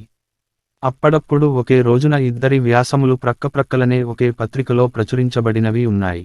ఆంధ్రపత్రిక వారు దిగవల్లి వారిని మూల స్తంభముగా భావించినట్టుగా ఆ పత్రిక వ్యవస్థాపక సంపాదకులు శివలంక శంభూ ప్రసాదుగారు శివరావు గారికి వ్రాసిన ఉత్తరాల్లో ఒక దాంట్లో వ్రాశారు. దాదాపుగా 200 దాకా ఉంటాయి ఆంధ్రపత్రికలో శివరావు గారి వ్యాసాలు. సుమారు 10 సంవత్సరాలుగా శివరావు గారివి, చల్లపిళ్ళ వారివి వ్యాసాలు ప్రచురించని పత్రికంటూ లేదని చెప్పడం అతిశయోక్తిగాదు. ఆంధ్రపత్రిక శంభూప్రసాదు గారు వారు వీరిద్దరికి చెరి 1116 ప్రకాశ చంద్రశతపథి గారు శివరావు గారి గురించి వ్రాసిన వ్యాసం ఆంధ్రపత్రికలో 1986 నవంబరు 9న వ్రాశారు. న్యాయవాదిగా కృషి. మునిసిపల్ అవినీతి కేసులు 1922లో శివరావు గారు ప్లీడరీలో చేరేటప్పటికి అయ్యదేవర కాళేశ్వరరావు గారు విజయవాడలో అతి ప్రముఖ న్యాయవాదులలో ఒకరుగా నుండటేగాక కాంగ్రెస్ అగ్రగణ్యులలో నొకరు. 1923లో వారు విజయవాడ మునిసిపల్ కౌన్సిల్కు అధ్యక్షులు కూడాను. ప్లీడరీ వృత్తికి ఆ సంవత్సరమే స్వస్తి చెప్పారు. ఆ సమయంలో మునిసిపాలిటీ నీటి సరఫరా బిల్ కలెక్టర్లు ఉకవుమ్మడిగా అవినీతికి పాల్పడి నీరు వాడకందారులు ఇచ్చిన పైకం స్వంతం చేసుకున్నారు. ఆ సంగతి బయల్పడగా మునిసిపాలిటీ వారు కోర్టులో దావా వేయగా బిల్ కలెక్టర్లందరూ ఏకమై వారి అధ్యక్షుడైన కాళేశ్వరరావు గారే ఆ సొమ్మును వాడుకున్నారని ప్రతివాదన పెట్టారు. ఆ కేసులో ఒక సాత్వికుడైన బిల్ కలెక్టరును పూర్వపు మాజీ అధ్యక్షుడైన డాక్టర్ ధన్వాడ రామచంద్రరావు గారు శివరావు గారి వద్దకు తీసుకుని వచ్చి అతడు చేసిన తప్పు ఒప్పుకుంటున్నాడని, అతి తక్కువ శిక్ష పేడేటట్లు చేయమని కోరిన మీదట శివరావు గారు కేసులో తన కక్షిదారు ద్వారా మిగతా వారి కుట్ర ఘటనా విధానాన్ని అధ్యయనం చేసి లోపలి విషయాలన్నీ అర్థం చేసుకుని కేసు రికార్డుకెక్కించి తన కక్షిదారు ప్రార్థనను కోర్టు వారి సమక్షంలో వాదించారు. మిగతా బిల్లు కలెక్టర్లకు అతి కఠిన కారాగార శిక్ష 2 ఏండ్ల పైన పడగా తన కక్షిదారు కేవలం 2 నెలల శిక్షతో బయటపడ్డాడు. ఆ కేసు ఫలితంగా కాళేశ్వరరావు గారు సంతోషించి తనపై కుట్రను బయటపెట్టినందుకు శివరావు గారిని అభినందించి తనలా లైబ్రరీ నుంచి ఎంఎల్టీ జర్నల్సును బహుమతిగా నిచ్చారు. 1932లో ఇంకో కేసులో మునిసిపల్ కౌన్సిల్లో అప్పట్లో అధ్యక్షుడు అలీ బేగ్ వారికి ప్రతిపక్ష సభ్యులుగా నున్న సర్దార్ గులాం మొహిద్దీన్ గారినిను, గుడిపాటి రంగన్నాయకమ్మ, వెంకటచలం గారి సతీమణి నిని ఒక మీటింగులో వీరిద్దరిని అధ్యక్షుని పక్షమునకు చెందిన దుండగుడొకడు కౌన్సిల్ మీటింగులో దౌర్జన్యంగా కొట్టాడు. గన్నవరం మేజిస్ట్రేట్ కోర్టులో శివరావు గారు గులాం మొహిద్దీన్ తరఫున కేసులో పనిచేశారు. శివరావు గారు వారి సమకాలీకులు సాహిత్య పిపాసకులైన రాజా వాసిరెడ్డి దుర్గా సదాశివేశ్వర ప్రసాద్ గారికి అయ్యంకి వెంకటరమణయ్య గారికి కూడా ప్లీడరుగా విజ్ఞాన చంద్రికామండలి కార్యకలాపాల్లో 1936లో వారి కేసుల్లో పనిచేశారు. శివరావు గారు ధర్మరక్షణ అవినీతి నిర్మూలనకు వెనుకాడని మనిషి. ఒకసారి 1932లో వారు పనిచేయుచున్న జిల్లా మునిసిఫ్ గానున్న నిడమర్తి నరసింహంగారు 67 మంది న్యాయవాదులను తనపై కుట్ర చేస్తున్నారని ఆరోపణ చేసి తన కోర్టుకు రాకూడదని వెల్లడించారు. ఆ 67 మందిలో శివరావు గారు కూడా ఒకరు. ఆ సమయంలో ఆ కాలంనాటి పెద్ద ప్లీడరు పెద్దిబొట్ల వీరయ్య గారు, చెరుకుపల్లి వెంకటప్పయ్యతో కలిసి ఒక మెమొరాండం తయారు చేసి జిల్లా జడ్జిగానున్న బైర్ అనే ఆంగ్ల న్యాయమూర్తికి శివరావు గారు స్వయంగా అందించారు. బైరు దొరగారు తనతో పాటు ఎప్పుడూ ఒక తుపాకీ దగ్గర పెట్టుకునే వాడట. శివరావు, బెజవాడ బార్ అసోసియేషన్ అధ్యక్షుడుగా 1947లో శివరావు గారు జనవరి 31, 1947న బెజవాడ బార్ అసోసియేషన్కు అధ్యక్షునిగా ఎన్నికయ్యారు. న్యాయవాదిగను, ఆ సంస్థ అధ్యక్షునిగను ఆ కాలంలో వారు చేసిన పని గణనీయము. వారి కృషితో కొన్ని చిరకాల సమస్యలను పరిష్కారమయ్యేట్లుగా చేశారు. అప్పటి వరకు న్యాయవాదులకు బార్ రూంలో ఎండాకాలం కూడా మంచినీళ్ళిచ్చే జీతగాణ్ణి పెట్టుకోటానికి ప్రభుత్వ అనుమతి లేకపోవటం వల్ల చాలా ఇక్కట్టైన పరిస్థితి ఉండేది. వీరి అధ్యక్షతన మద్రాసు హైకోర్టు అనుమతికై ప్రయత్నం చేయటం చిట్టచివరకు లభించటం జరిగింది. ఆ ప్రయత్నానికి జిల్లా కోర్టు జడ్జిగారు అట్టే అభిరుచి చూపించలేదు. అప్పటిదాకా జిల్లా కోర్టుకు కూడా ఆ వ్యవస్థ ఉండేది కాదు. వీరి ప్రయత్నంతో జిల్లా కోర్టు వారుకు కూడా లబ్ధి పొందారు. బెజవాడ సివిల్ కోర్టుకు దగ్గరలోనున్న మునిసిపల్ ఉన్నత పాఠశాల బహిరంగ మైదానంలో ఒక మూల మునిసిపల్ పాహిఖానా బహిరంగంగా కుదువబెట్టేవారు, స్టోరన్ ఆఫ్ నైట్ సోయిల్. అది ఆ పాఠశాల వారికే కాక ఆవేపు నుంచి కోర్టుకు వచ్చే ప్రతి వారికి చాలా అసహ్యకరమైన భరించరాని దుర్వాసన కలిగేది. కానీ అప్పటిదాకా ఎవరూ ఏమీ చేయగలిగినట్లు లేదు. శివరావు గారి అధ్యక్షతన బార్ అసోసియేషన్ వారు ఈ విపరీత పద్ధతిని అరికట్టడానికి పట్టణ హెల్త్ ఆఫీసర్కి వ్రాయగా వారు అలాంటిదేమీ మున్సిపాలిటీ వారు చేయటం లేదని దబాయింపు జవాబు చెప్పగా శివరావు గారు వదిలే మనిషి కానందున వారు మద్రాసులోనున్న డైరెక్టరు ఆఫ్ పబ్లిక్ హెల్త్కు వ్రాసి తగుచర్యకై కృషి చేయగా చివరకు ఆ సమస్య తీరింది. మున్సిపాలిటీ వారు ఆ ప్రదేశము చుట్టూ గోడ కట్టి తగులోతుగా గొయ్యలు చేసి మూసి పెట్టివుచటం మొదలగు చర్యలు తీసుకునట వల్ల బార్ అసోసియేషన్లో ఏ విషయానైనా పరిష్కారం కేవలం గవర్నింగ్ కమిటీయే చేయాల్సి వచ్చేది. దీనికి చాలా కాలం వృధాగా వేచియుండాల్సి వచ్చేది. శివరావు గారి అధ్యక్షతన ఒక ఫోరాన్ని ఘటన చేయటం తత్కాల పరిష్కార నిర్ణయాలను తీసుకుని వాటిని గవర్నింగ్ కమిటీ తదుపరి ఆమోదించేటట్టుగా చేయటం జరిగింది. ఆ కాలంలోనే టంగుటూరి ప్రకాశంగారు విజయడ వచ్చి సుభాష చంద్రబోసు విగ్రహావిష్కరణ చేశారు. ఆ మీటింగులో కొన్ని వర్గముల వారి ఆందోళన వల్ల పోలీసులు జోక్యం చేసుకోవటం జరిగింది. ఆ సందర్భములో పోలీసుల వారు లాఠీ చార్జీ చేశారని ఫిర్యాదు మీద ప్రభుత్వము వారు జిల్లా కలెక్టరుచే విచారణ జరిపించారు. ఇరుపక్షముల వారి కోరికపైన జిల్లా కలెక్టరు శివరావు గారిని, వారి సహచరుడైన వెంకటప్పయ్య గారిని విడివిడిగా పిలిచి జరిగిన విషయానికి చెప్పమని కోరారుట. శివరావు గారి సమధర్మ నిష్పక్షపాత న్యాయ దృష్టి ఆ విధంగా అందరికీ అవగతిలో నుండేది. ఇంకా జడ్జీల ప్రవర్తన వల్ల ఇటు న్యాయవాదులకు, అటు కక్షిదారులకు కూడా కష్టతరంగానున్న పరిస్థితిలో ధైర్యంగా శివరావు గారు వారితో ఎదురుబడి సరైన దోవపట్టమని కోరిటంపై అధికారులకు వ్రాయటం మొదలగు చర్యలు. ఒకసారి 1947లో జేసుదాసన్ అనే ఒక జాయింట్ మేజిస్ట్రేట్ గారు కక్షిదారులతోనూ అనుభవజ్ఞులైన న్యాయవాదులతో కూడా దురుసుగా వ్యవహరించేవారు. ఆ పరిస్థితిలో శివరావు గారు జిల్లా జడ్జి గారితో మాట్లాడిన పిదర జేసుదాసన్ గారిని బదిలీ చేయటం జరిగింది.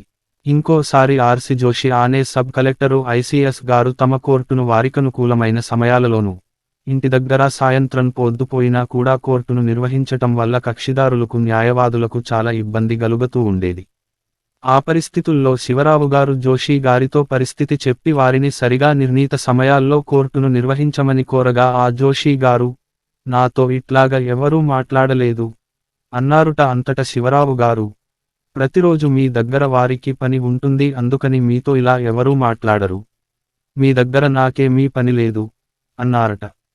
అంతట జోషిగారు తమ ఇబ్బందులను గూర్చి, బయట రాజకీయ నాయకులు వీరి పనిలో జోక్యం చేసుంటూ ఒత్తిడి తేవడం వంటి సాకులు చెప్పగా శివరావు గారు, మీరు చేసేది ఐసిఎస్ సర్వీసు, రాజకీయ నాయకులతో ఎట్లా వ్యవహరించేది మీకు ఇప్పటికే తెలిసి ఉండాలి అని చెప్పారట. దాంతో జోషిగారు తమ దినచర్యలో మంచి మార్పుతో వ్యవహరించారట. కానీ జోషి గారి కష్టాలు ఒత్తిడిలు దృష్టిలో ఉంచుకుని శివరావు గారు జూలై 20, 1948లో హిందూ పేపరులో లేఖ వ్రాయగా కాంగ్రెస్సు నాయకులు తప్పుపట్టి కొండా వెంకటప్పయ్య గారిని పంపించి మాట్లాడించగా శివరావు గారు వారికి జోషిగారు పడే ఇబ్బందుల గురించి చెప్పారుట. ఇంకోసారి గోనేళ్ల కృష్ణ అనే ఫస్ట్ క్లాస్ మేజిస్ట్రేట్ గారు కూడా చాలా పొద్దుపోయినా కూడా కోర్టు నడిపిస్తుంటే పలువురు న్యాయవాదులు ఇబ్బంది గురించి శివరావు గారికి చెప్పుకోగా వారు కృష్ణా గారికి వ్రాయగా మేజిస్ట్రేటు గారు వారి కోర్టును నిర్ణీత సమయాల్లో నడపటం జరిగింది. మద్రాసు హైకోర్టు వారు బెజవాడ బార్ అసోసియేషన్ వారిని కోర్టు కేసుల త్వరితగతిన విచారించటానికి మార్గాలను కోరగా బెజవాడలో అప్పట్లో అతి అనుభవజ్ఞుడై రిటైర్ అయిపోయిన పెద్ది బొట్ల వీరయ్య గారి అమూల్య సలహాలను పంపించటం జరిగింది.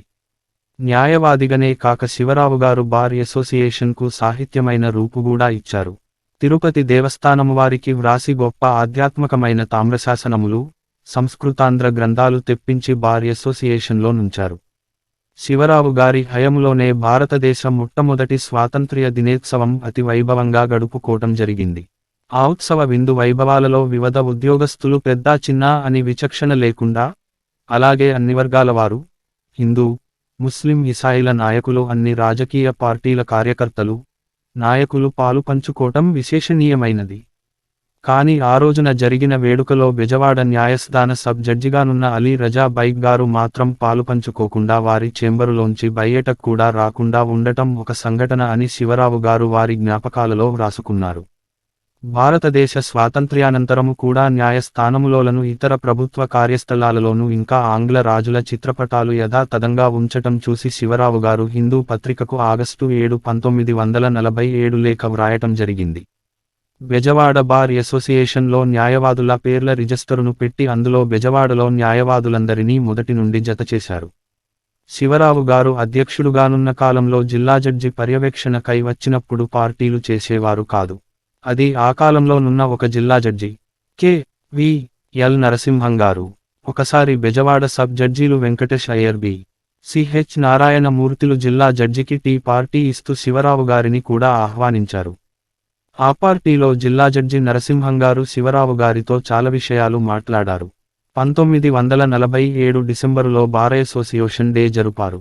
1951లో డా కె.ఎల్. రావుగారి సూచన ప్రకారం విజయవాడకు వచ్చిన కృష్ణా రివర్ కమిషన్ కోసలా కమిటీకి బెజవాడ బార్ అసోసియేషన్ వారు శివరావు గారి అధ్యక్షతన నందికొండ ప్రాజెక్టు మొదలు పెట్టడానికి సమర్థనగా ఒక మెమొరాండం సమర్పించారు. శివరావు గారు ప్లీడర్ వృత్తిలో కూడా నీతి నిబంధనలతో పనిచేసేవారు. ఎటువంటి గొప్పవారి ఒత్తిడికి లొంగకుండా తన కక్షిదారుని పట్ల బాధ్యతో చేసేవారు. దానికి నిదర్శనాలు చాలా ఉన్నాయి. 1960లో డా టి.వి.ఎస్. చలపతిరావు గారు ఆంధ్రపత్రికపై వేసిన కేసులో ఆంధ్రపత్రిక తరఫున శివరావు గారు పనిచేస్తున్న సమయంలో అసెంబ్లీ ఎలక్షన్ల సమయం రాగా కాంగ్రెస్ పార్టీ వారు కె.ఎల్. రావుగారిని గొట్టిపాడి బ్రహ్మయ్య గారిని శివరావు గారి దగ్గరకు పంపించి ఆ కేసు రాజీకై ప్రయత్నం చేసి చివరకు కోర్టులో చలపతిరావు గారి తరఫు నుంచి ఒక రాజీ పిటిషన్ పెట్టి శివరావు గారిని ప్రతివాది తరఫున సంతకం చేయమనగా వారు తన కక్షిదారు అనుమతి లేదని అభ్యంతరం తెలిపి అలా చేయలేదు. ఆంధ్రపత్రిక అధిపతైన శివలంక శంభూ ప్రసాద్ గారు ఒప్పుకుంటేగాని ఎంత ఒత్తిడి వచ్చినా ఆ కేసు రాజీ చేయలేదు. 1933లో శివరావు గారిని ఆంధ్ర కోఆపరేటివ్ ఇన్స్టిట్యూట్కి డైరెక్టరుగా నియమించబడ్డారు. తరువాత 1935లో కృష్ణా జిల్లా కోఆపరేటివ్ స్టోర్సుకు కార్యదర్శిగాను చెరుకుపల్లి వెంకటప్పయ్య అధ్యక్షునిగాను పనిచేశారు. న్యాయవాదిగా శివరావు గారు కోఆపరేటివ్ సొసైటీ అధ్యక్షుడుగానున్న సింగరాజు సుబ్బారావు గారి తరఫున అయ్యంకి వెంకటరమణయ్య గారికి ప్రతికూలంగా కూడా పనిచేశారు. శివరావు గారు స్వాతంత్ర్య సమరయోధులైన ఘంటసాల సీతారామ శర్మ, ఆచార్య ఎన్.జి. రంగా గారి తరఫున న్యాయవాదిగా వారి తరఫున కేసులు చేశారు. డా శర్మగారిని ఎన్నికలు కమిషన్ వారు అభ్యంతరాల కేసులో వారి తరఫున వాదన చేశారు. ఎన్.జి. రంగాగారు జైలు నుండి తన రీసెటిల్మెంటు కేసులో 108 సిఆర్పిసి క్రింద వచ్చిన కేసులో తన తరఫున పనిచేయమని శివరావు గారిని కోరారు. న్యాయవాది వృత్తితో పాటు సాహిత్య పరిశోధన, స్వాతంత్ర్య సమరయోధన. దస్త్రం ఎస్ లాయర్ డి.వి. శివారావు ఇన్ 1956 జె.పి.జి. 1956లో న్యాయవాదిగా శివరావు 1923 డిసెంబరు 28 తారీఖునాడు కాకినాడ కాంగ్రెస్ మహాసభ జరిగినప్పుడు డాక్టరు వెలిదండ్ల హనుమంతరావు గారు డాక్టరు ఘంటసాల సీతారామ శర్మగారు వైద్య శిబిరం నెలకొలిపి కాంగ్రెస్సు కార్యకర్తలకు సభకు వచ్చిన ఇతర ప్రజానీకానికి కావలసిన వైద్య సహాయమునిచ్చారు. ఆ కాకినాడ కాంగ్రెస్సు మహాఘనంగా జరిగింది. చెరుకుపల్లి వెంకటప్పయ్య గారు దిగవల్లి శివరావు గారు స్వరాజ్య పత్రికా ప్రతినిధులుగా ఆ రోజు సభలో పాల్గొన్నట్లు శివరావు గారి డైరీలో వ్రాశారు. 1924లో అయ్యదేవర కాళేశ్వరరావు గారు దక్షిణాఫ్రికా మీద పుస్తకము వ్రాయమని శివరావు గారిని ప్రేరణ చేసి దక్షిణాఫ్రికా మీద south Africa in the series of story of nations అనే ఒక పుస్తకమునిచ్చారు. అప్పట్లో విజ్ఞాన చంద్రికా మండలికి కాళేశ్వరరావు గారు అధ్యక్షుడుగా నుండి శివరావు గారిని సభ్యునిగా వేశారు. 1926లో శివరావు గారి స్నేహితుడు చెరుకుపల్లి వెంకటప్పయ్య మద్రాసు నుండి ఉత్తరం పోస్టు కార్డు మీద వారి బావగారి చిరునామాకి care of B. Purnayya telegraph superintendent Bezawada అని వ్రాశారు. ఆ కార్డు సూపరింటెండెంట్ టెలిగ్రాఫ్ బదులుగా సూపరింటెండెంట్ పోలీసుకు బట్వాడా చేశారు. దాంతో పాపం శివరావు గారి బావగారైన బొడ్డపాటి పూర్ణయ్య గారు ప్రభుత్వోద్యోగిగా నుండి స్వతంత్ర సమరయోధంలో పాలు పంచుకుంటున్నారనే అనుమానంతో పోలీసు వారు పై అధికారులకు తెలపగా పూర్ణయ్య గారిని సస్పెండ్ చేశారు. అటు తరువాత విచారణ జరిపి తిరిగి పదవిలోకి నియమించారు. స్వతంత్ర పోరాటంలో కాంగ్రెస్సు కార్యకర్తగా శివరావు గారికి అప్పటికే గుర్తింపు జరిగిందని చెప్పవచ్చు. 1927 డిసెంబరులో ఆంధ్రా యూనివర్సిటీ కాన్వొకేషన్కి బెజవాడ వచ్చిన వేదం వెంకటరాశాస్త్రి గారిని బెజవాడ మునిసిపల్ కౌన్సిల్ వారు వారు సన్మానించటానికి సభ ఏర్పాటు చేసి శివరావు గారి చేత సన్మాన పత్రం వ్రాయించి శాస్త్రి గారికి సమర్పించారు. 1927 డిసెంబరు 2న బెజవాడ మునిసిపాలిటీ వారు బ్రహ్మశ్రీ వేదం వెంకటరామ శాస్త్రి గారిని సన్మానించారు. 1929 ఫిబ్రవరిలో అల్లాహో అక్బర్ అనే భోగరాజు నారాయణమూర్తి గారు రచించిన పుస్తకమునకు శివరావు గారు తొలిపలుకు వ్రాశారు. వీరు వ్రాసిన తొలిపలుకు బ్రిటిష్ ప్రభుత్వమును బ్రిటిష్ ప్రభు భక్తులను చాలా కఠినముగా విమర్శించటం వల్ల ఆ పుస్తకము ప్రభుత్వ టెక్స్టు బుక్కు కమిటీ వారిచే తిరస్కరించబడింది. అదే సంవత్సరంలో కోఆపరేటివ్ న్యూస్ అను పత్రికలో భారతదేశ దారిద్ర్యము అను వ్యాసము వ్రాశారు. ఆ వ్యాసమునే ఆధారం చేసుకుని మరలా నిరభాగ్య భారతము అను వ్యాసమును కృష్ణా పత్రికలో ప్రకటించారు. ఉప్పు సత్యాగ్రహం, సహాయ నిరాకరణోద్యమాలలో శివరావు పాత్ర, వారి కృషి 1930 నుంచి 1947 మధ్యకాలంలో కృష్ణా జిల్లాలో ముఖ్యంగా బెజవాడలో స్వతంత్ర పోరాటోద్యమాలలో జరిగిన అనేక సంఘటనలు, ప్రముఖుల కార్యకలాపాలు శివరావు గారు తమ డైరీలో వ్రాస్తూ 1930 సంవత్సర జనవరి మొట్టమొదటి అంశం తమ డైరీలో ఇట్లా వ్రాశారు. I was restless with the civil disobedience movement that was in the offing after declaration of independence in Lahore Congress. పశ్చిమ కృష్ణా జిల్లా కాంగ్రెస్సు మహాసంఘము అనేక చిన్న చిన్న పుస్తకములను కాంగ్రెస్సు కార్యకర్తలకు రాజకీయ పరిజ్ఞానము అను పేరుతో ప్రచురించారు. అందులో శివరావు గారు వ్రాసిన చిన్న పుస్తకములు కూడా 6 పుస్తకములు ప్రచురించారు. మొట్టమొదటిది సత్యాగ్రహ చరిత్ర, మార్చి 12, 1930లో ఆంధ్ర గ్రంథాలయంలో ముద్రించబడింది. రెండవది నిర్భాగ్య భారతము, ఏప్రిల్ 6, 1930లో ముద్రించబడింది. ఆ తరువాత ఇంకో 4 దరిద్ర నారాయణీయము, సత్యాగ్రహ భూమి, సత్యాగ్రహ విజయము, పంచాజ్ఞాయుగము అను 4 పుస్తకములు కృష్ణా జిల్లా కాంగ్రెస్సు వారి ద్వారా ప్రచురించబడినవి. ఈ రాజకీయ పరిజ్ఞానము అను కృష్ణా జిల్లా కాంగ్రెసే వారి ప్రచురణలను బ్రిటిష్ ప్రభుత్వము వారు 1933 నవంబరులో నిషేధించారు. 1930 నుంచి కాంగ్రెస్సు కార్యకలాపాలలో శివరావు గారు ఈ విధంగా వెనుక నిలబడి పనిచేశారు. కృష్ణా జిల్లా కాంగ్రెస్సు పబ్లిసిటీ సమితికి శివరావు గారి అధ్యక్షతన జరిగేది. ఏ రాజనీతి పరిజ్ఞాన కరపత్రమైనా, కాంగ్రెస్ నాయకుల వ్రాతప్రతుల తర్జుమాలైనా శివరావు గారి కలంతో జరిగేది. ఏప్రిల్ 11, 1930 తారీఖునాడు ఉప్పు సత్యాగ్రాహికుల మొదటి విడతగా గంపలగూడెం కుమార రాజాగారి అధ్యక్షతన బెజవాడ నుండి బందరు దగ్గరు చిన్నపురానికి బయలుదేరారు. వారితో పాటు డా ఘంటసాల సీతారామశర్మగారు కూడానున్నారు. ఏప్రిల్ 4, 1930 తారీఖునాడు డాక్టర్ వెలిదండ్ల హనుమంతరావు గారి అధ్యక్షతన రెండవ విడత బెజవాడ నుండి పాదగమనంతో రైల్వే స్టేషన్కు వెళ్లి అక్కడ నుండి రైలులో మచిలీపట్నానికి వెళ్లారు.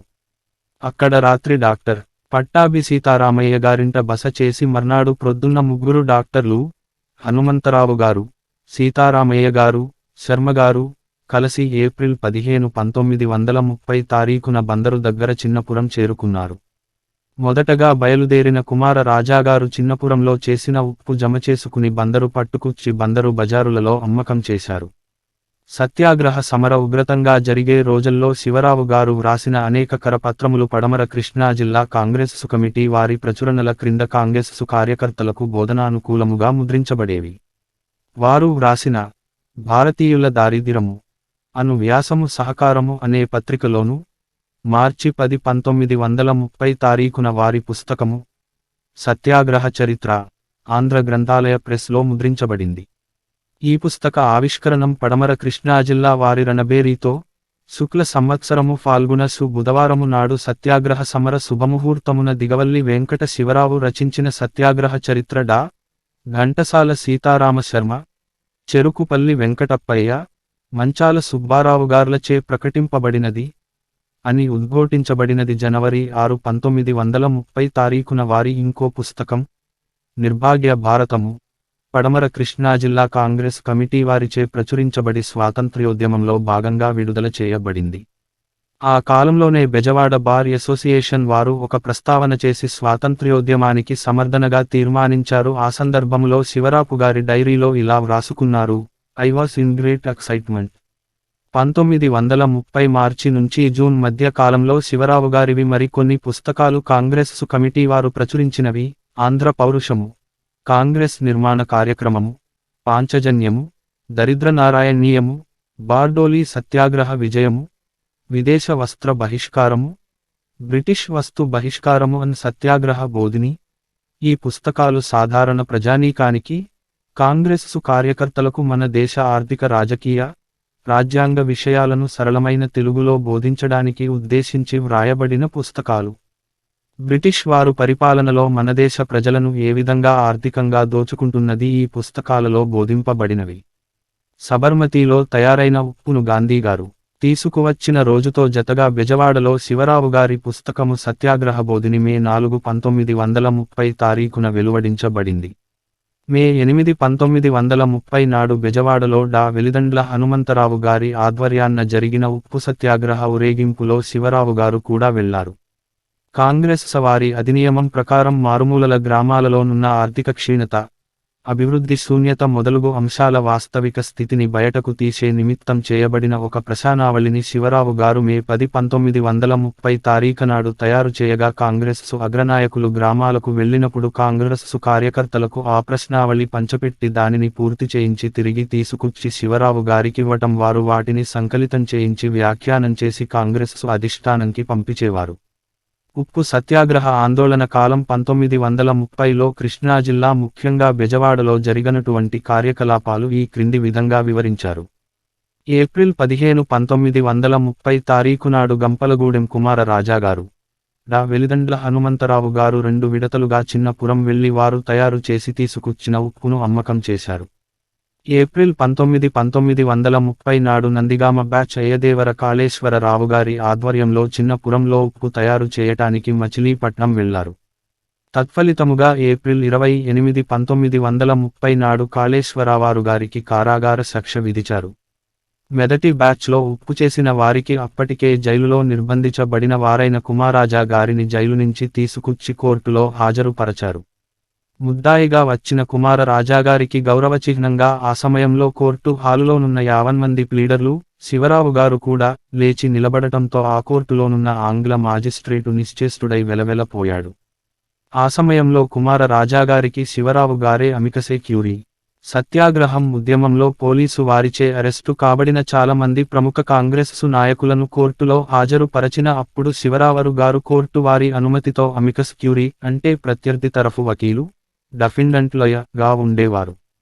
గంపలగూడెం కుమార రాజాగారు, డా ఘంటసాల శర్మ గారు మొదలగు ప్రముఖులకు కూడా శివరావు గారే అమికస్ క్యూరీగా నున్నారు. శివరావు గారి మీద వచ్చిన మొదటి రాజద్రోహం కేసు నంబరు 46 ఆఫ్ 1930. అందులో శివరావు గారు రెస్పాండెంట్, దోషి, సమానము ప్రత్యర్థి, తనకు వకీలు తానే. 1930 సెప్టెంబరు 12వ తారీఖునాడు సర్కిల్ ఇన్స్పెక్టరు గారిచ్చివ వాగ్మూలం ఈ విధంగా: I am the circle inspector of Besavada. I know the respondent. He took active part in civil disobedience campaign and was assisting almost all the civil resistors who were prosecuted by giving legal assistance. I also found him in Congress building whenever I went to arrest members there. ఆ వాగ్మూలాన్ని బట్టి శివరావు గారు న్యాయవాదిగా స్వాతంత్ర్య సమర యోధములో ఎంత కృషి చేసినది విశదమవుతుంది.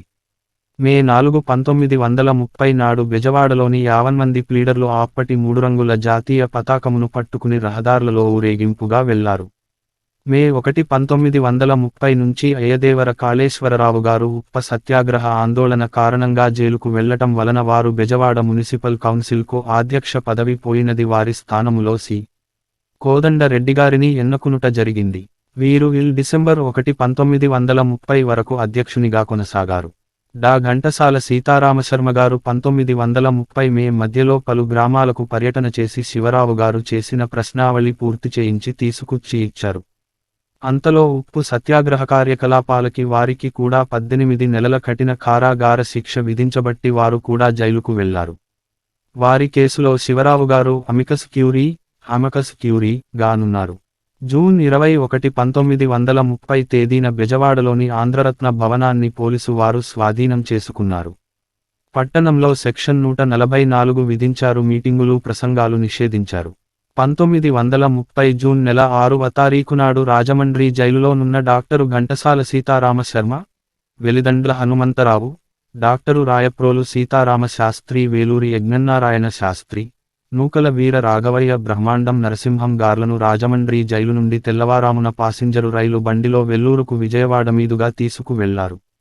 విజయవాడ రైలు స్టేషన్లో వారిని చూడ్డానికి వచ్చిన దిగవల్లి శివరావు గారు ఇతర మిత్రులను పోలీసు వారి నిఘాలో బహుక్లుప్తంగా మాట్లాడనిచ్చారు.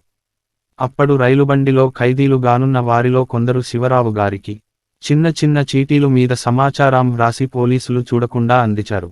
డా శర్మగారి చిన్న ఉత్తరం ఆ రోజు శివరావు గారికిచ్చిన దాంట్లో వారిని వెలిదండ్ల హనుమంతరావు గారిని ఆ రోజు తెల్లవారామున పోలీసు సార్జంటు క్రూరంగా నిర్దయగా లాఠీతో కొట్టాడని వారి సామానులు జగ్గులు కళ్ళజోడులు లాంతర్లను విరక్కొట్టాడని అలా ఎందుకు చేసినది మా వల్ల తప్పు ఏమిటో మాక్కూడా తెలీదు అని వ్రాసి ఇచ్చారు. ఆ ఉత్తరం నకలు శివరావు గారి చేతి దస్తూరీతో వారి నోట్సులో నున్నది. స్వతంత్రయోధుడు వకీలును అగు పీసుపాటి సీతాకాంతం గారు తిరువూరు జైలులోనుండగా జఫర్ షరీఫ్ అనే పోలీసు హెడ్ పోలీసు బంట్రోత్తు సీతాకాంతం గారి ధోవతిని తీసివైచి దౌర్జన్యంగా కొట్టాడు. అందుకు సీతాకాంతం గారు ఆ పోలీసు మీద క్రిమినల్ కేసు పెట్టగా ఆ కేసు విచారించిన జాయింట్ మేజిస్ట్రేట్ ఆ పోలీసుకు చాలా తక్కువ శిక్షతో 20 రూపాయలు జుల్మానా విధించారు. ఆ తీర్పును పై అధికారైన ఆంగ్లేయ జిల్లా కలెక్టరు పక్షపాత దృష్టిలో ఆమాత్రపు శిక్ష కూడా ఇచ్చి ఉండకూడదని వెల్లడించినట్లు తెలిసింది. స్వాతంత్ర్య సమరయోధులైన బారు రాజారావు గారు ధూలియా జైలు నుండి విడుదలై వారి స్వగ్రామం రాజమండ్రికి వెళుతూ బెజవాడలో దిగి శివరావు గారి ఆతిథ్యం స్వీకరించారు. గాంధీ ఇర్విన్ సంధి క్రింద పోలీసు కేసులు ఉపసంహరణ ఫలితంగా మార్చి 2, 1931 తారీఖునాడు ఇదివరలో జప్తు చేసిన ఆంధ్రరత్న భవనాన్ని తిరిగి కాంగ్రెస్సు వారికి అప్పగించటానికి బెజవాడలో కాంగ్రెస్సు నాయకులందరూ జైలులో ఉండబట్టి శివరావు గారిని తత్కాలీన నాయకునిగా ఎంచి వారికి అప్పచెప్పారు. శివరావు గారు వారి మిత్రుడు చెరుకుపల్లి వెంకటప్పయ్య ఇతర కాంగ్రెస్సు కార్యకర్తలు కలిసి ఆంధ్రరత్న భవన్కు సున్నం కొట్టించి రంగులు కొంతవరకు స్వయంగానే వేసి జైలు నుండి బ్యాచ్లుగా విడుదలై వచ్చిన స్వతంత్ర యోధులకు సన్మానపూర్వకంగా ఆహ్వానం చేశారు. అప్పుడు కాంగ్రెస్సు వాలంటీర్సు చేసిన నినాదం నహీ డరెంగే. జైలు నుంచి వచ్చిన మొదటి బ్యాచ్లో ఉన్నవారు జి. దుర్గాబాయి, శృంగార కవి, లక్ష్మణ్ రావు మొదలగు వారు. మార్చి 7, 1931 తారీఖున టంగుటూరి ప్రకాశంగారు ఆంధ్ర రత్నభవన్కు వచ్చి జాతీయ జెండా ఎగురవేశారు. మార్చి 12, 1931 తారీఖున డా శర్మ, నల్లూరి పాపయ్య చౌదరి, వేలూరి యజ్ఞనారాయణ మొదలగు వారిని వెల్లూరు జైలు నుండి విడుదల చేశారు. దారిలో మద్రాసులో కొన్ని రోజులుండి వారు మార్చి 4, 1931 తారీఖున బెజవాడ చేరుకున్నప్పుడు శివరావు ప్రభృతులు రైలు స్టేషన్కు వెళ్లి స్వాగతం చెప్పారు. కృష్ణా పడమర జిల్లా కాంగ్రెస్ కమిటీ మీటింగు 1931 మార్చి 10, 1931న ముదునూరులో జరిగిన సత్యాగ్రహ సన్మాన సభకు డా శర్మ, మతం బాలసుబ్రహ్మణ్యం వెళ్లారు. తరువాత ఆంధ్ర కాంగ్రెస్ కమిటీ మీటింగులు 1931 ఏప్రిల్లోను జరిగినవి. స్వరాజ్య పత్రికకు వెంగళ రామయ్య బెజవాడలో ఏజెన్సీ తీసుకోటానికి నిశ్చయించారు. 10/05, 1931 తారీఖున ప్రకాశంగారు బెజవాడ వచ్చారు నిధులు పోగు చేసుకునేందుకు. 1930, 1931 సంవత్సరాలలో శివరావుపై రాజద్రోహం కేసులు. గాంధీజీ దండి యాత్రకు బయలుదేరిన తేదీ మార్చి 12, 1930. అదే రోజున బెజవాడ బార్ అసోసియేషన్ వారు గాంధీజీ నిరాకరణోద్యమము, సివిల్ డిసబీడియన్స్ మూవ్మెంట్ కు మద్దతుగా ఒక సంకల్పమును, రిజల్యూషన్, పాస్ చేసి మినిట్స్ రికార్డు చేశారు. ఆ రోజునాటి తమ వ్యక్తిగత మనోభావన శివరావు గారు తన డైరీలో ఇట్లా వ్రాశారు: I was in great excitement. వారు ప్రత్యక్షంగా ఉప్పు సత్యాగ్రహ ఉద్యమంలో ఉప్పు తయారు చేయకపోయినప్పటికీ వారు కాంగ్రెస్ కార్యకర్తగాను, కృష్ణా జిల్లా కాంగ్రెస్ పబ్లిసిటీ అధినేతగాను వారు చేసిన అనేక రచనల వలన ప్రజలను కాంగ్రెస్సు కార్యకర్తలను బ్రిటిష్ ప్రభుత్వం చేసే దుష్టపరిపాలనకు వ్యతిరేకంగా ప్రోద్బలం చేస్తున్నందు వల్లనూ శివరావు గారిని ఏ క్షణమునైనా పోలీసు వారు నిర్బంధనలోకి తీసుకుంటారని అందరకు అప్పట్లో విశదమైన విషయానికి శివరావు గారు కూడా ఎరిగన విషయమే. అందుకని వారి కుటుంబం పిల్లల క్షేమం చూసే దిక్కు తన తల్లిగారైన మాణికాంబ గారి పేరట ఏప్రిల్ 6, 1930 తారీఖున ఒక ట్రస్టుడీడ్ వ్రాసి తన పేరు మీదనున్న స్థిరాస్తిని అవసరమైనప్పుడు అమ్మకం చేసుకోవచ్చని చెప్పి జైలుకెళ్లటానికి సంసిద్ధులుగా ఉన్న సమయానికే జూన్ 23, 1930 తేదీన పోలీసు వారు సర్కిల్ ఇన్స్పెక్టరు NLN ఆధ్వర్యంలో శివరావు గారి ఇల్లు సోదా చేసి వారు రచించిన పుస్తకములేవైతే ప్రభుత్వము నిషేధించారో వాటిని పట్టుకుని జప్తు చేశారు. ఆ పుస్తకాలతో పాటు బార్ అసోసియేషన్ వారి మినిట్సు పుస్తకం దేంట్లోనైతే బార్ అసోసియేషన్ వారి సంకల్పం చేసిన రిజల్యూషన్ ఉన్నదో దాన్ని కూడా జప్తు చేయటానికి ప్రయత్నించారు.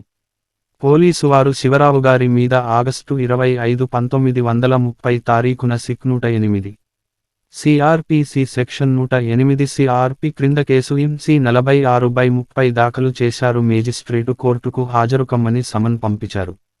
అప్పటి మేజిస్ట్రేటు హెజ్మడే అను ICS అధికారి శివరావు గారు జైలుకెళ్లటానికి సంసిద్ధమవుతుండగా బెజవాడలో నున్న ప్లీడర్లు చాలామంది సిడాంబి రాజగోపాలచారి, పెద్ద ప్లీడరు, గారితో సహా కలిసి వారింటికొచ్చి ఆ కేసును కంటెస్టు చేయమని తను కనుక జైలుకెళ్లిపోతే మిగతా ప్లీడర్ల మీద కూడా అలాంటి కేసులు వస్తాయని, బార్ అసోసియేషన్ వారు సత్యాగ్రహాన్ని సమర్థిస్తూ రిజల్యూషన్ చేసినందుకు, పట్టుబట్టగా శివరావు గారు కోర్టులో హాజరై తన మీద అట్లాంటి రాజద్రోహం కేసులో గవర్నరు ఇన్ కౌన్సిల్ వారి ఆమోదం కావలసియుండును. అటువంటి ఆమోదం లేకుండా ఈ కేసు దాఖలు చేయటం చట్ట విరుద్ధమని కంటెస్టు చేస్తూ పిటిషన్ పెట్టారు. ఆమరుసటి రోజునే, ఆగస్టు 26, 1930 తేదీన శివరావు గారి తృతీయ కుమార్తె జననం అవటం అందుకామెకు జయలక్ష్మి అని పేరు పెట్టంటం జరిగింది. పోలీసు వారు శివరావు గారి న్యాయవాది పట్టా రద్దు చేయటానికి హైకోర్టుకి వ్రాసినట్లుగా పోలీసు వారు మాజిస్ట్రేటుతో జరిపిన ఉత్తర ప్రత్యుత్తరాలు కోర్టులో దాఖలు చేసిన దానిని బట్టి తెలిసింది. 10. శివరావు గారి పిటిషన్ విచారణలో సర్కిల్ ఇన్స్పెక్టరు కోర్టులో శివరావు గారి రచనలు ప్రభుత్వద్వేషముకలుగజేసి సహాయ నిరకణ పెంపొందించేలాంటివి అనిను, శివరావు గారు తన న్యాయ సలహాలతో అప్పటిదాకా అరెస్టు చేయబడ్డ చాలామంది స్వతంత్ర సమరయోధుల తరఫును అమికస్ క్యూరీగా కోర్టు వారి అనుమతితోనే పనిచేస్తున్నారన్నీను పోలీసు వారు ఎప్పుడు కాంగ్రెస్సు కార్యాలయానికి వెళ్ళునా శివరావు గారు అక్కడ ఉండటం జరుగుతున్నదన్నీను సర్కిల్ ఇన్స్పెక్టరు గారు కోర్టులో తన వాగ్మూలంలో పేర్కొన్నాడు. ఆ కేసులో సాక్ష్యం కోసం వెల్లూరు జైలులో నున్న నల్లూరి పాపయ్య చౌదరి, వేలూరి యజ్ఞనారాయణ శాస్త్రి గార్లను వెల్లూరు సెంట్రల్ జైలు నుండి పోలీసు ఎస్కార్టుతో బోలెడు డబ్బు ఖర్చు చేసి అక్టోబర్ 16, 1930 తారీఖు వాయిదాకు తీసుకొచ్చారు. ఆ కేసు విచారణలో సర్కిల్ ఇన్స్పెక్టరు సమక్షంలో ఆంధ్ర గ్రంథాలయ ముద్రణాలయానికి చెందిన కర్లపాలెం కోదండరామయ్య గారి వాగ్మూలం, మరియు అనేక మంది స్వతంత్ర సమరయోధులను సాక్షులుగా తీసుకువచ్చారు. వారిలో Uppaluri Lakshminarasimharao, C V Krishnaiah Naidu, Vijayaraghavulu Naidu, Bhairava special duty sub inspector Suryadevara Ramachandrarao, Manchala Venkata Subbarao మొదలగు వార్లను సాక్షులుగా పేర్కొన్నారు. ఆ వాయిదా తేదీ నాడు శివరావు గారి పెట్టిన పిటిన్ను ఆమోదించతూ మేజిస్ట్రేటు హెజ్మాడే గారు పోలీసు వారి కేసు కొట్టివేయటం కోస్ట్ జరిగింది. పోలీసు వారికి పరాభవం, ఉక్రోషం కలిగి వెల్లూరు నుండి తీసుకొచ్చిన సాక్షులను మరల తిరుగు ప్రయాణంలో వెనక్కు తీసుకుని వెళ్లారు. పోలీసు వారు వెంటనే గవర్నరు ఇన్ కౌన్సిల్ ఆమోదం కోసం సన్నాహాలు ప్రారంభించి రెండోసారి మళ్లీ ఇంకో కేసు దాఖలు చేశారు. మళ్లీ రెండో రాజద్రోహం కేసు. 1931లో బెజవాడ పోలీసు వారు మద్రాసులోనున్న అడ్వకేట్ జనరల్ ద్వారా కూడా వెళ్లకుండా తిన్నగా గవర్నరు ఇన్ కౌన్సిల్ వద్దకే వెళ్లి శివరావు గారి మీద కేసు పెట్టుటకు అనుమతి తీసుకుని బెజవాడ సర్కిల్ ఇన్స్పెక్టర్ జనవరి 15, 1931 తారీఖున రెండవసారి శివరావు గారి మీద సెక్షన్ 108 సిఆర్పిసి క్రింద జాయింట్ మేజిస్ట్రేట్ కోర్టులో కేసు ఇన్-సి 8/31ను దాఖలు చేశారు.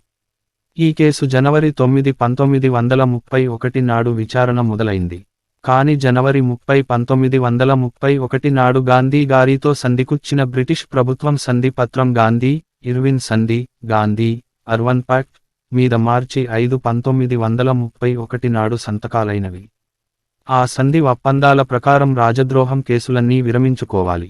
అందుకని దేశం అంతటా అలాంటి రాజద్రోహం కేసుల విచారణలు వాయిదాలు పడ్డం మొదలై చివరకు ఉపసంహరింపబడ్డాయి. ఇక్కడ బెజవాడలో కూడా శివరావు గారి మీద కేసు విచారణ వాయిదాలు వేయటం మొదలైంది. శివరావు గారి పై కేసు ఇన్-సి 8/31ను ఉపసంహరించుకున్నట్లుగా ప్రభుత్వ జె.ఓ. నంబర్ 374 ఇమిస్ తారీఖు మార్చి 15, 1931న విడుదల చేశారు. తత్ఫలితముగా ఆ కేసును ఏప్రిల్ 30, 1931 తారీఖునాడు కోర్టులో ఉపసంహరింపబడింది. అప్పటి joint magistrate T. Sivasankar Iyer Sivarao గారిని కేసు నుండి అధికారరూపంగా ముక్తి డిశ్చార్జ్ ఫ్రమ్ ద కేస్ చేశారు. మళ్లీ రెండోసారి ఫిబ్రవరి 2, 1932 తారీఖున పోలీసు వారు సోదా చేసినప్పుడు శివరావు గారు రచించిన పుస్తకములు కొన్నిటిని జప్తు చేయటమే కాకుండా వారి వ్యక్తిగత పుస్తక భాండారులో నున్న పుస్తకాల్లోంచి మహదేవ దేశాయి గారు రచించిన ద స్టోరీ ఆఫ్ బార్డోలీ అనే పుస్తకం, ఆ పుస్తకం నిషేధించబడలేదు. అయినా గూడా పోలీసు వారు జప్తు చేసుకుని తీసుకెళ్లిపోవటం వల్ల ఫిబ్రవరి 12, 1932 తారీఖున అప్పటి జాయింట్ మేజిస్ట్రేటు హెనింగ్టన్ అను వారికి శివరావు గారు కంప్లైంటు వ్రాయగా వారు జవాబు వ్రాసి తనపై అధికారైన మేజిస్ట్రేటు గారికి ఆ పుస్తకం పంపించి విచారిస్తామని జవాబు వ్రాశారు. కానీ ఆ పుస్తకం తిరిగి శివరావు గారికి రానేలేదు. 1932 సివిల్ డిసబీడియన్స్ మూవ్మెంట్ ఉద్యమంలో శివరావు పాత్ర, వారి కృషి, ఆంగ్ల ప్రభు భక్తి, ఆంగ్ల సంస్థానాలపై సంయమనం కలిగియున్నంత కాలం దేశీయ ఉద్యోగులలోను సామాన్య ప్రజలలోను కూడా స్వపరిపాలనా కాంక్ష కలుగదని గ్రహించిన గాంధీగారు ఈ సహాయ నిరాకరణోద్యమము చేపట్టారని శివరావు గారు 1966లో జరిగిన తన సన్మాన సభలో చెప్పారు. 1932 ఏప్రిల్ నెలలో కాకినాడ వాస్తవ్యులు కాంగ్రెస్సు అగ్రనేత అయినట్టి డా చెలికాని రామారావు గారు కాంగ్రెస్సు బోధనలు కార్యకలాపాలు మార్గదర్శనాలు మొదలగు విషయాల కరపత్రాలు రహస్యంగా బెంగుళూరు నుండి ముద్రించి ఈ ప్రాంతంలో పంచపెట్టతున్న రోజులలో బెజవాడ నుండి శివరావు గారు మారు పేరుతో వెంకట్రావను మారు పేరుతో వారితో కలిసి పనిచేస్తూ తపాలా పెట్టిలాగా జనార్దనరావు అనే ఒక ఇన్సూరెన్స్ ఏజెంటు ద్వారా ఉత్తర ప్రత్యుత్తరాలు జరిపేవారు. ఇంకో ఇద్దరు జగన్నాథ దాసు, ధరణీ ప్రగడ శేషగిరి రావు మద్రాసులో నుండి కాంగ్రెస్ కార్యకలాపాలకు ధనం పోగుచేసి ఇక్కడికి పంపించేవారు. అన్నే ఆంజనేయులుగారు కాంగ్రెస్సు కార్యకర్తల కోసం గ్రామాలలో ప్రచురించే రిడి అనే పత్రికకు శివరావు గారు చేదోడుగా బెజవాడ నుండి అదే పత్రికను సైక్లో స్టైల్ చేసి నెలకు 40 మందికి మేజిస్ట్రేట్, పోలీసు ఆఫీసర్లకు కూడా పంపించేవారు. ఈ సైక్లో స్టైల్డు పత్రిక నడపటానికి వేలూరి యజ్ఞనారాయణ గారు, నూకల రామ గారు కృషి సల్పేవారు. ఇంతేకాక బ్రిటిష్ ప్రభు భక్తులైన ఉద్యోగస్తులను, పోలీసు వారిని హెచ్చరిస్తూ కాంగ్రెస్సు ప్రభుత్వము త్వరలో రాబోవునని ఇప్పుడు బ్రిటిష భక్తులు వారి దుష్ట చర్యలకు జవాబు చెప్పుకునే రోజు త్వరలోనే రాబోవునని హెచ్చరిస్తూ శివరావు గారు వ్రాసిన కరపత్రములు అచ్చువేయించి కాంగ్రెస్సు కార్యకర్తలు వాటిని పంచపెట్టేవారు. జూలై 14, 1932 నాడు శివరావు గారు మద్రాసు లెజిస్లేటివ్ కౌన్సిల్కు ఒక ప్రార్థనా పత్రం పంపి కృష్ణా జిల్లాలో జరుగుతున్న పోలీసు వారి నిరంకుశత్వమైన లాఠీ చార్జీలను గూర్చి, ఆ పత్రంలో వారు పోలీసు వారి లాఠీచార్జీలో దెబ్బలు తగిలి బెజవాడలోని పీపుల్స్ హాస్పిటల్ అనబడే డా శివలంక మల్లికార్జునరావు గారి వైద్యశాలలో వైద్య సహాయం పొందిన వారి దిన సంఖ్యలతో సహా పంపించారు. 1932 ఆగస్టులో శివరావు గారు కాంగ్రెస్ పశ్చిమ కృష్ణా జిల్లా వారి తరఫునే కాకుండా ఆంధ్ర ప్రొవిన్సియల్ తరఫున 2 వేరు రిపోర్టులు తయారు చేసి కాంగ్రెస్ అధిష్టానంలో మదన్ మోహన్ మాలవ్య గారికి అప్పటి బనారస్ హిందూ విశ్వవిద్యాలయ కాలేజీ ప్రిన్సిపాలుగా నున్న రుద్రాగారి ద్వారా పంపించారు. ఆ 2 రిపోర్టులు కాంగ్రెస్సు అధిష్టానం అక్టోబర్ 15, 1932 తారీఖు నాటి ఐసిసి వారి జాతీయ బులెటిన్లో ముద్రించారు. అంతేకాక ఐసిసి వారు తమ రిపోర్టులో పశ్చిమ కృష్ణా జిల్లా వారి ఈ రిపోర్టులను కొనియాడారు. 1932 సెప్టెంబరు 5 నాడు ఇండియా లీగు డెలిగేషన్ వారు బెజవాడ వచ్చినప్పుడు కాంగ్రెస్సు వారి తరఫున శివరావు గారు ఒక మెమోరాండం వ్రాసి స్వయంగా లీగు సభ్యులను కలుసుకుని వారికి అందజేశారు. బెజవాడలో జనవరి 4వ తారీఖు 1932లో సెక్షన్ 144 సిఆర్పిసి క్రింద మీటింగులు నిషేధిస్తూ చాటింపు చేసి ప్రత్యేకంగా డా శర్మగారు ప్రభృతుల పేరున నోటీసు జారీ చేశారు. శివరావు గారు రచించిన 1930లో ప్రచురించిన ఒక కరపత్రము దరిద్రనారాయణ 1932లో ప్రెస్ రెగ్యులేషన్ ఆర్డినెన్స్ క్రింద నిషేధించారు. సెయింట్ జోర్జ్ గసిట్ 1932. శివరావు గారు రచించిన కరపత్రాలను నిర్భాగ్య భారతము, విదేశ వస్త్ర బహిష్కారము, బ్రిటిష్ వస్తు బహిష్కారము మొదలగు కరపత్రములను ఆయదేవర కాళేశ్వరరావు, కాట్రగడ్డ మధుసూదన రావు, కాకుమాను లక్షయ్య చౌదరి గారు పంచపెట్టారని నేరారోపణ కేసు మీద వీరి ముగ్గురును జనవరి 9, 1932 తేదీనాడు పోలీసు వారు జాయింటు మేజిస్ట్రేటు ఎస్.ఏ. వెంకట్రామన్ ఐసిఎస్ గారి కోర్టులో విచారణకు హాజరుపరిచారు. ఆ కరపత్రాలు చూచిన జాయింటు మేజిస్ట్రేటు, ఈ కరపత్రాలు ఎవరు వ్రాశారో గాని అవి చాలా తీవ్రమైన దాటిలోనున్నవి అని అన్నారట. ఆ విచారణకు పోలీసు సూపరింటెండెంటు కూడా బెంచి మీద కూర్చుని ఉన్నాడట. అలా కూర్చోటం అనుచితమే కాక అనర్హతమైన అట్టిది. జనవరి 29, 1932 తేదీ నాడు కాట్రగడ్డ మధుసూదనరావు గారి తల్లి రామశేషమ్మ గారిని పోలీసులు నిర్బంధనలోకి తీసుకున్నారు. ఎందుకంటే ఆమె మొగల్రాజపురంలో జనవరి 26, 1932 తేదీన భారత స్వతంత్ర దినోత్సవంగా పరిగణించి జరుపుకున్నారట. అందుకు ఆమెకు 6 నెలల కారాగార శిక్ష మరియు జల్మానా విధించారు. ఆవిడ జుల్మానా కట్టకపోతే ఆవిడ చేతివి వారి కోడలు చేతి గాజులు జప్తు చేశారు. ఆ విధంగా పోలీసుల దురహంకార చర్యలు చేశారు. ఇంకో చోట పోలీసువారు 2 మహిళలు బట్టల కొట్టును ముట్టడించినందుకు వారిద్దరును నిర్బంధించి కొన్ని గంటల సేపు కదలనీయకుండా నిర్బంధించి కొట్టి 90 మైళ్ళ దూరం తీసుకుపోయి వదిలిపెట్టారు. ఇంకో చోట ఒక గ్రుడ్డి వాడైన భువనవడియం నాగభూషణం అనే వ్యక్తి 3 రంగుల జెండా పట్టుకుని ఆనందిస్తున్నందుకు పోలీసులు నిర్బంధించి కొట్టారు. మరి ఇంకోచోట కాంగ్రెస్సు కార్యకర్త వేదాంతం సోమేశ్వర శాస్త్రిని రక్తంచిమ్మే వరకు చితకకొట్టారు. ఏప్రిల్ 13, 1932 తేదీన కాంగ్రెసు వాలంటీర్లు జలియన్ వాలా బాగ్ కాల్పుల కర్మకాండ దినం జరుపుకున్నందుకు పోలీసులు కొట్టారు. ఏప్రిల్ 27, 1932 తేదీన వాలంటీర్లు తపాలా కార్యాలయమును ముట్టడించారని నేరంపై కొట్టారు.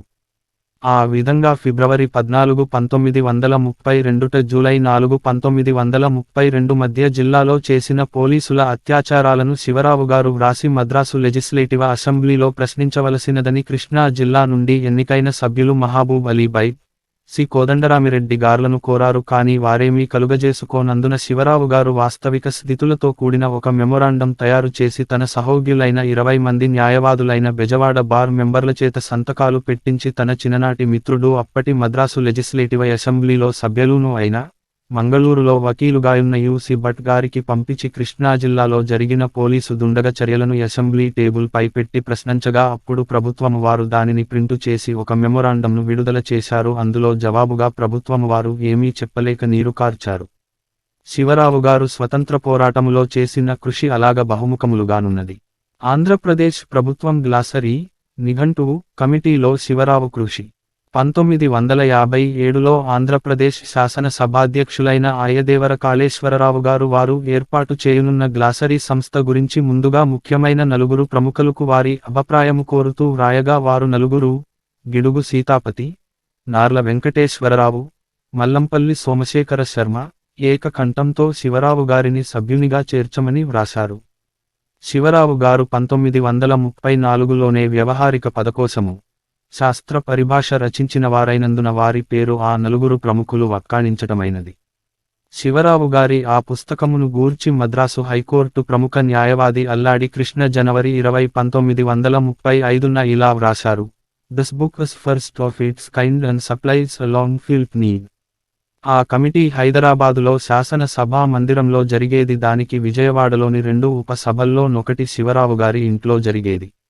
మొట్టమొదట 1957 అక్టోబరులో హైదరాబాదు కమిటీలో 32 మంది సభ్యులతో చేయబడింది.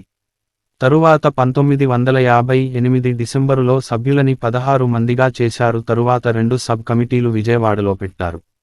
1958 నాటి విజయవాడ శివరావు గారింట్లో సబ్ కమిటీకి విశ్వనాథ సత్యనారాయణ గారిని అధ్యక్షునిగాను శివరావు గారిని కన్వీనరు.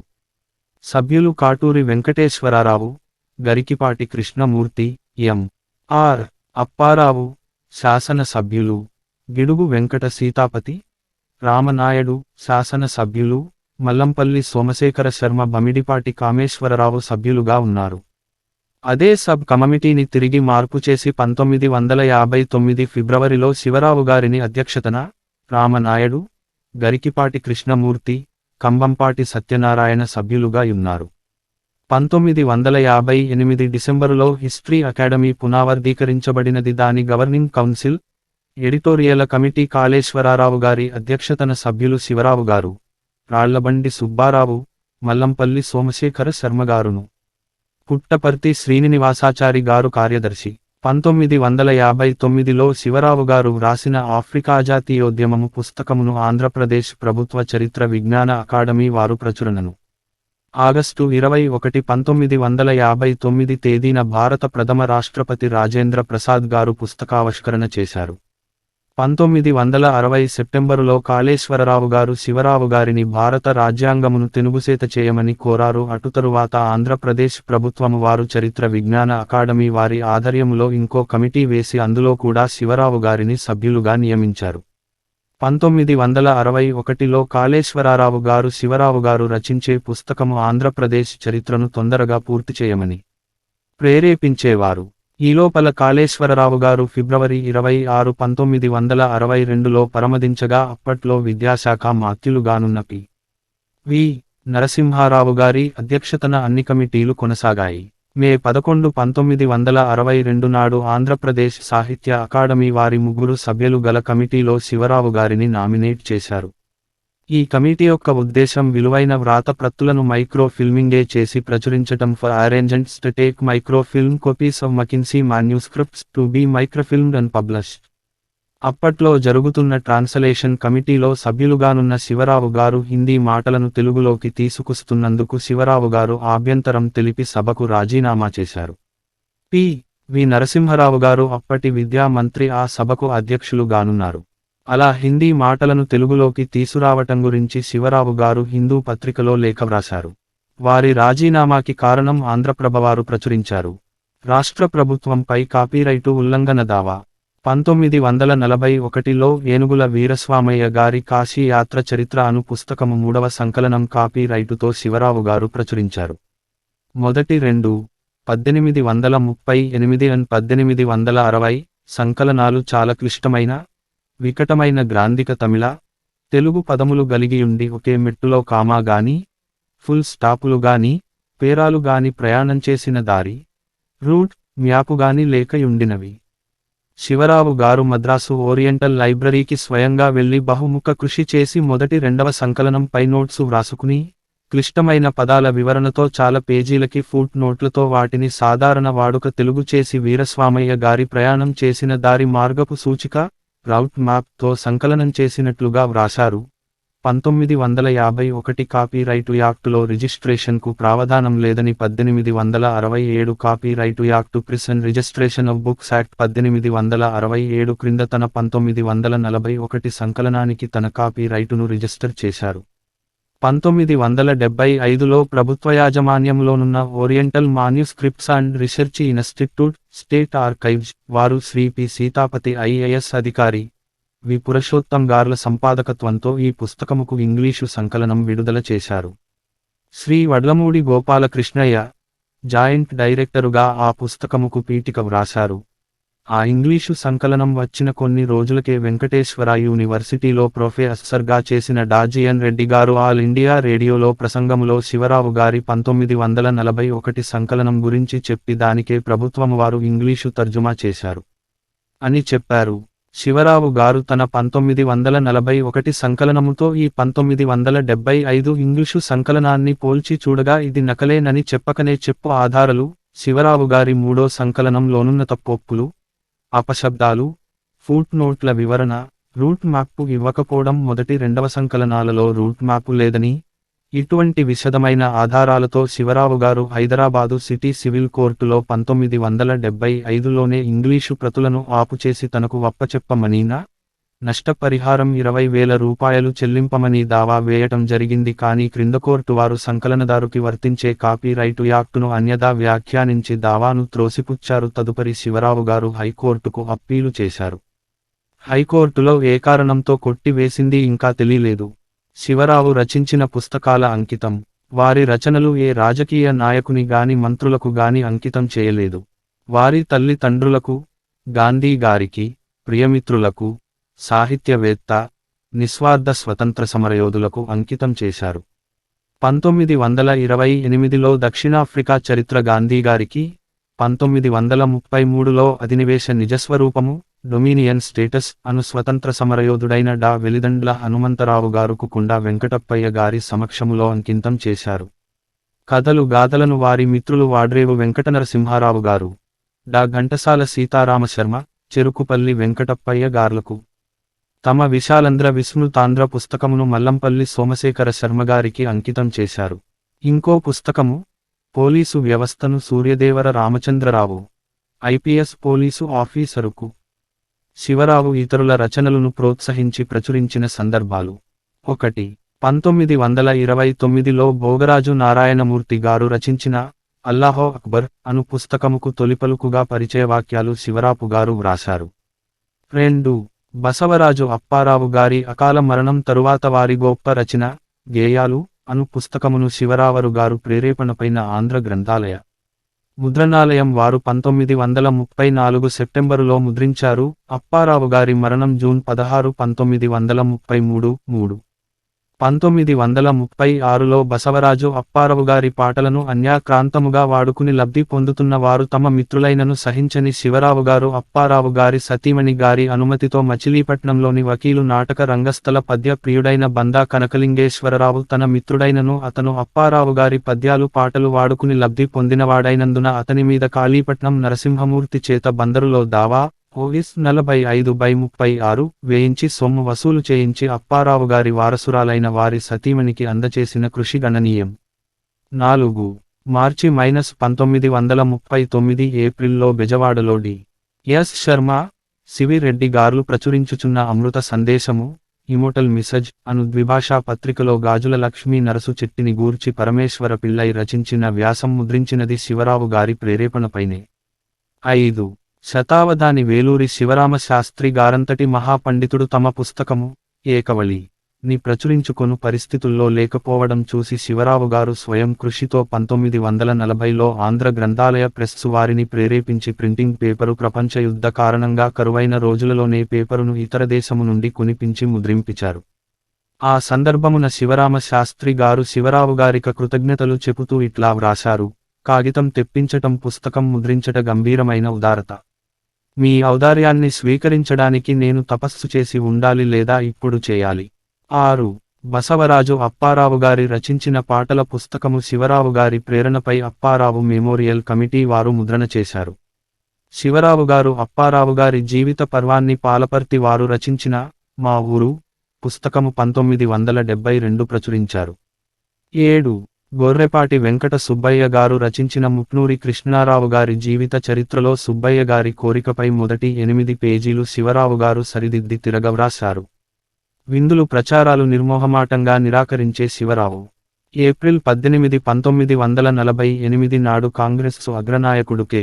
ఎం. మున్షీ గారు బెజవాడ వచ్చిన సందర్భములో వారి గౌరవార్థము విందు ఏర్పాటు చేయగలవా అని అయ్యదేవర కాళేశ్వరరావు గారు ప్రశ్నించగా నిరాకరించిన శివరావు గారు ఇలా అన్నారు: I cannot foot the bill for కాంగ్రెస్మన్.